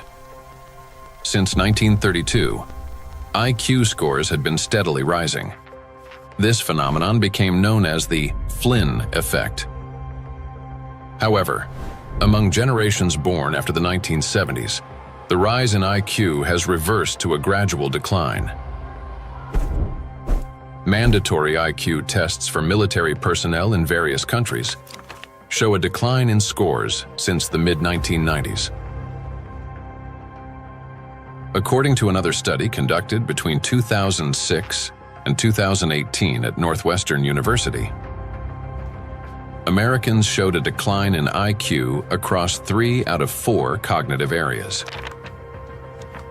This decline in average IQ has been termed the reverse Flynn effect. In 2025, the scores of U.S. high school students on major math and reading tests dropped to the lowest levels ever recorded. Their average math score was the worst since the current version of the test was introduced in 2005, while reading scores were the lowest since testing began in 1992. Similar trends have been observed in other countries. The steady decline in IQ continues to this day. Intelligence scores are no longer rising. They're slowly, but surely falling. But what lies behind this troubling trend? One important correlation stands out. The decline in average IQ coincides with the exponential rise in plastic production and pollution. Take a look at the graphs. The more plastic, and therefore the more micro and nanoplastics in the environment, the lower the IQ. This shows a clear link between increasing the amount of plastics and declining cognitive abilities. And that is deeply alarming. This isn't just a statistical correlation. As plastic production has skyrocketed, our daily exposure to micro and nanoplastics has risen with it. Charged plastic particles can easily pass through biological barriers, including the blood-brain barrier. Once inside the brain, nanoplastic particles accumulate not only in neurons, but also in glial cells, the very cells that nourish and protect neurons and help form neural connections. There are many more glial cells in the brain than neurons themselves. Electrostatically charged nanoplastic disrupts the function of glial cells, triggering inflammation and chronic stress, setting off a continuous cycle of destruction inside the brain itself. For the brain, chronic stress and inflammation are like a computer running on a critically low battery. When the battery is nearly drained but dozens of programs are still running, the system automatically switches to power-saving mode, shutting down energy-intensive applications to avoid overheating or freezing. Our brain works in a similar way. When stress and inflammation reach a critical point, the brain, like a computer, will eventually shut down its most energy-demanding regions to survive and conserve energy. The first to go offline is the prefrontal cortex, the youngest and most complex part of the brain. It's considered the control center, responsible for such essential functions as intelligence, behavioral regulation, and the ability to think logically, consistently, and rationally by comparing facts and drawing conclusions. The most dangerous part is that the shutdown of the prefrontal cortex happens silently, without our awareness, and we won't even realize it. The brain will switch to its basic survival programs. The ancient rapid response system, the limbic system, takes over. Its key structures, the amygdala and hypothalamus, trigger the fight, flight, or freeze reaction, fast, impulsive, and without time for reflection. These systems will still stay active for a while because the brain identifies them as critical for survival. As a result, rational decision-making gives way to panic. Creativity and intelligence are replaced by degradation and dullness. Empathy fades, replaced by indifference or aggression. Electrostatically charged plastic particles that enter the brain interact with neuronal membranes, activating microglia, and continuously fueling oxidative stress and chronic inflammation. Prolonged stress literally reshapes the brain. In the prefrontal cortex, the center of analysis and control, neural connections weaken and disintegrate. Similar changes occur in the hippocampus, the region responsible for memory and learning. Neural connections fade away, and the hippocampus deteriorates. In the amygdala, the centers of fear and anxiety, the opposite happens. Connections strengthen, anxiety and aggression intensify, and panic attacks may develop. The brain reorganizes itself. Instead of thinking and analyzing, it starts operating on instincts. In doing so, it loses the ability to recognize real danger and respond appropriately. This isn't a temporary reaction. It's a fundamental restructuring of the brain. The capacity for learning, cooperation, and rational decision-making declines. This may help explain global trends we see today in society. A decline in average intelligence, a rise in anxiety and depression, an increase in aggression, impulsivity, and issues in social relationships. As the amount of plastic in the environment continues to grow, the reverse Flynn effect will only become more pronounced. People won't just become less intelligent, they won't even realize it. They'll become captives of a reality distorted by their own brains. As a result, humanity will lose the ability to perceive the world, events, and even obvious threats adequately. They'll no longer be able to connect facts logically, and therefore will lose the ability to make sound decisions. That will mark the end of human thinking. Our cognitive decline is already underway. This is not a prediction, but reality. Plastics are making us less intelligent and less capable of responding to crises. They're damaging the regions of the brain that are responsible for memory, attention, problem-solving, and creativity. The very abilities we urgently need to achieve scientific breakthroughs and to find a way to neutralize the threat posed by micro and nanoplastics. And we have very little time left to make the right decisions. Yet, the loss of intelligence is not the worst that awaits us. Prolonged exposure to micro nanoplastics and their accumulation in the brain that leads to gradual failure of even our most basic survival functions. In other words, we risk losing not only our ability to think, but our very ability to live. And if that sounds like an exaggeration, consider the bees.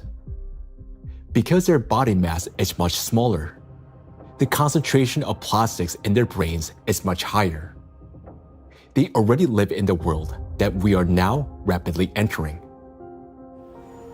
Microplastic can enter a bee's body through its thin cuticle, or along with food. and within just 72 hours, it reaches the brain. From there, as in humans, it triggers synaptic damage, neuroinflammation, cell death, and neurotransmitter disruption. The bee loses body mass, its metabolism slows, and its immunity weakens. Its sense of smell, memory, and navigation begin to deteriorate, and bees stop recognizing their own colony and can no longer find their way back to the hive. With prolonged exposure to nanoplastic, the damage becomes fatal. The bee's nervous system collapses under the strain, and some simply drop dead in mid-flight. Look at this photo. You can see the brain of a bee that has been penetrated by nanoplastics. This amount of nanoplastics was enough to cause serious cognitive impairment in the bee. What is a critical point beyond which, like the bee, we stop recognizing the world around us and die on our way home? If nothing changes, this is a future that awaits us. It's also important to acknowledge that there is no safe level of these chemicals in the body. So while the manifestation may take time at a lower doses, it is not immune, that at lower dose it's safe to have that. And why is it important? I think it's important for so many reasons, because as soon as we define the threshold, various special interest groups would argue to keep micro nanoplastic concentration below that level, whether it's in soil or in water or whatever that is. And what does that mean? Is that we are allowed to have some degree of micro nanoplastic in our sources, air, soil, water, and so forth. But it's a cumulative impact, we have to remember. It's not a particular threshold at any given point in time in the source of whatever we are consuming, but it's a cumulative impact in our brain. And we don't know that, honestly, because it's the factor of time there is going to be different for bee than for a young child who doesn't have a fully developed brain versus an adult brain. Let us recall that a single nanoplastic particle in the human body is not equivalent to one dead cell. After destroying one, the same particle does not stop. It continues traveling through the body, killing one cell after another. So even the tiniest amounts of nanoplastics will damage the brain. And that's why there's no such thing as a safe concentration. And there will never be. The only difference lies in the rate of destruction.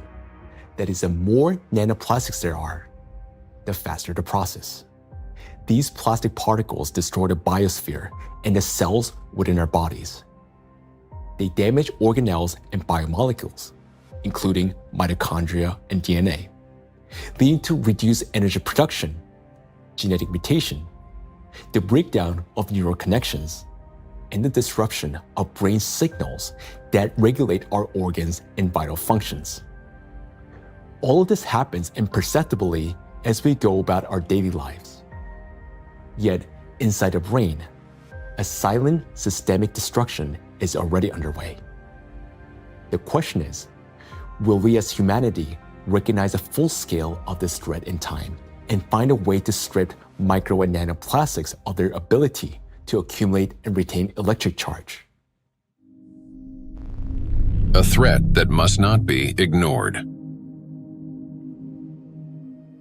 The more I've learned about nanoplastics and how widespread they are and their harmful biologic effects, the more I am really, really concerned about just exactly what's going on, how much it's going to affect now us and future generations, and it's very sobering. And I think it's very important that people need to understand that it's maybe not a big, plastic part which is out there somewhere, but it's the breakdown of those particles, even smaller of these products, in all the time smaller particles, which is then the big danger for us, and that is, I think, something which needs to go into the head of people, because then and in their minds, so they understand that this might be an avalanche which comes down the road, but it will come.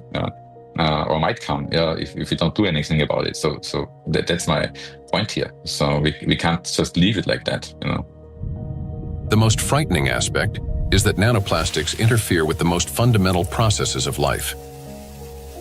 Their electrostatic charge breaks bonds, distorts bioelectric signals, and destroys the harmony that exists between cells and entire organisms. It also disrupts the impulse of life, the signal that links a bee to a flower, a tree to the forest, a neuron to the brain. It silences rhythms that have resonated in unison for centuries. This is a threat that cannot wait. It must be confronted now. It is a matter of survival. We can do as much, research and scientific community does whatever it does, but until this alarm goes to the public, nothing will change, right? It's not a science problem anymore. Science has clearly shown what it wanted to show. Maybe there will be 10 more studies in the next few years, right? And then what, right? Until we change, and this change is based on the public opinion. I want to leave something which is, our legacy should be habitable by our future generations. And that's the pure purpose we all have in common. If we can connect to our own health, I think that is way more powerful and more appealing for all of us to collectively act on this together. I think that's a very important point. And I think at a societal level, we all have to incorporate the other dimension beyond, in our balance sheets, beyond the dollars and pounds and euros and rupees, right, is the health, the impact on the health. And I think that has to be a part of the balance sheet, because what are we making money for if we can't survive or have a good quality of life?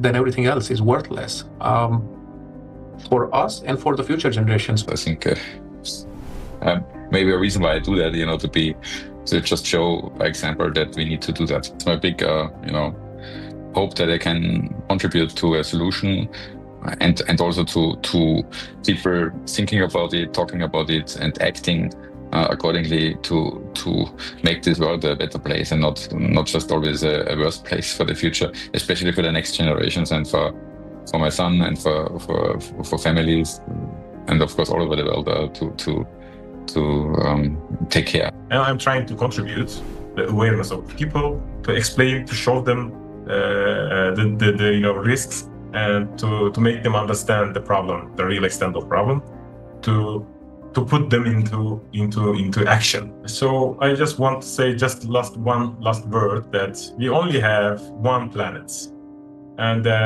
this planet is not single use, so we should consider this. For too long, we have lived under the comforting illusion that there's still time, that humanity will always have a chance to recognize, understand, and respond. But that time has passed already. Our greatest challenge now is to find a solution before we cross the point of no return, while we still have both our intellect and the little time that remains. But for this to happen, all of humanity must first grasp the true scale of what is unfolding. Only then will we be able to direct our full scientific potential and resources toward finding a solution. As we have seen already, no single individual, organization, or nation alone can solve such a complex problem. The scientific community of ALLATRA has been searching for the solution for 2 decades, and although it hasn't been found yet, we know it exists. We understand that the answer lies at the intersection of physics, chemistry, and biology, which means that the solution is achievable, and finding it is essential for survival. Through years of research, we have come to clear understanding that the efforts of the entire global community must be united, and urgently.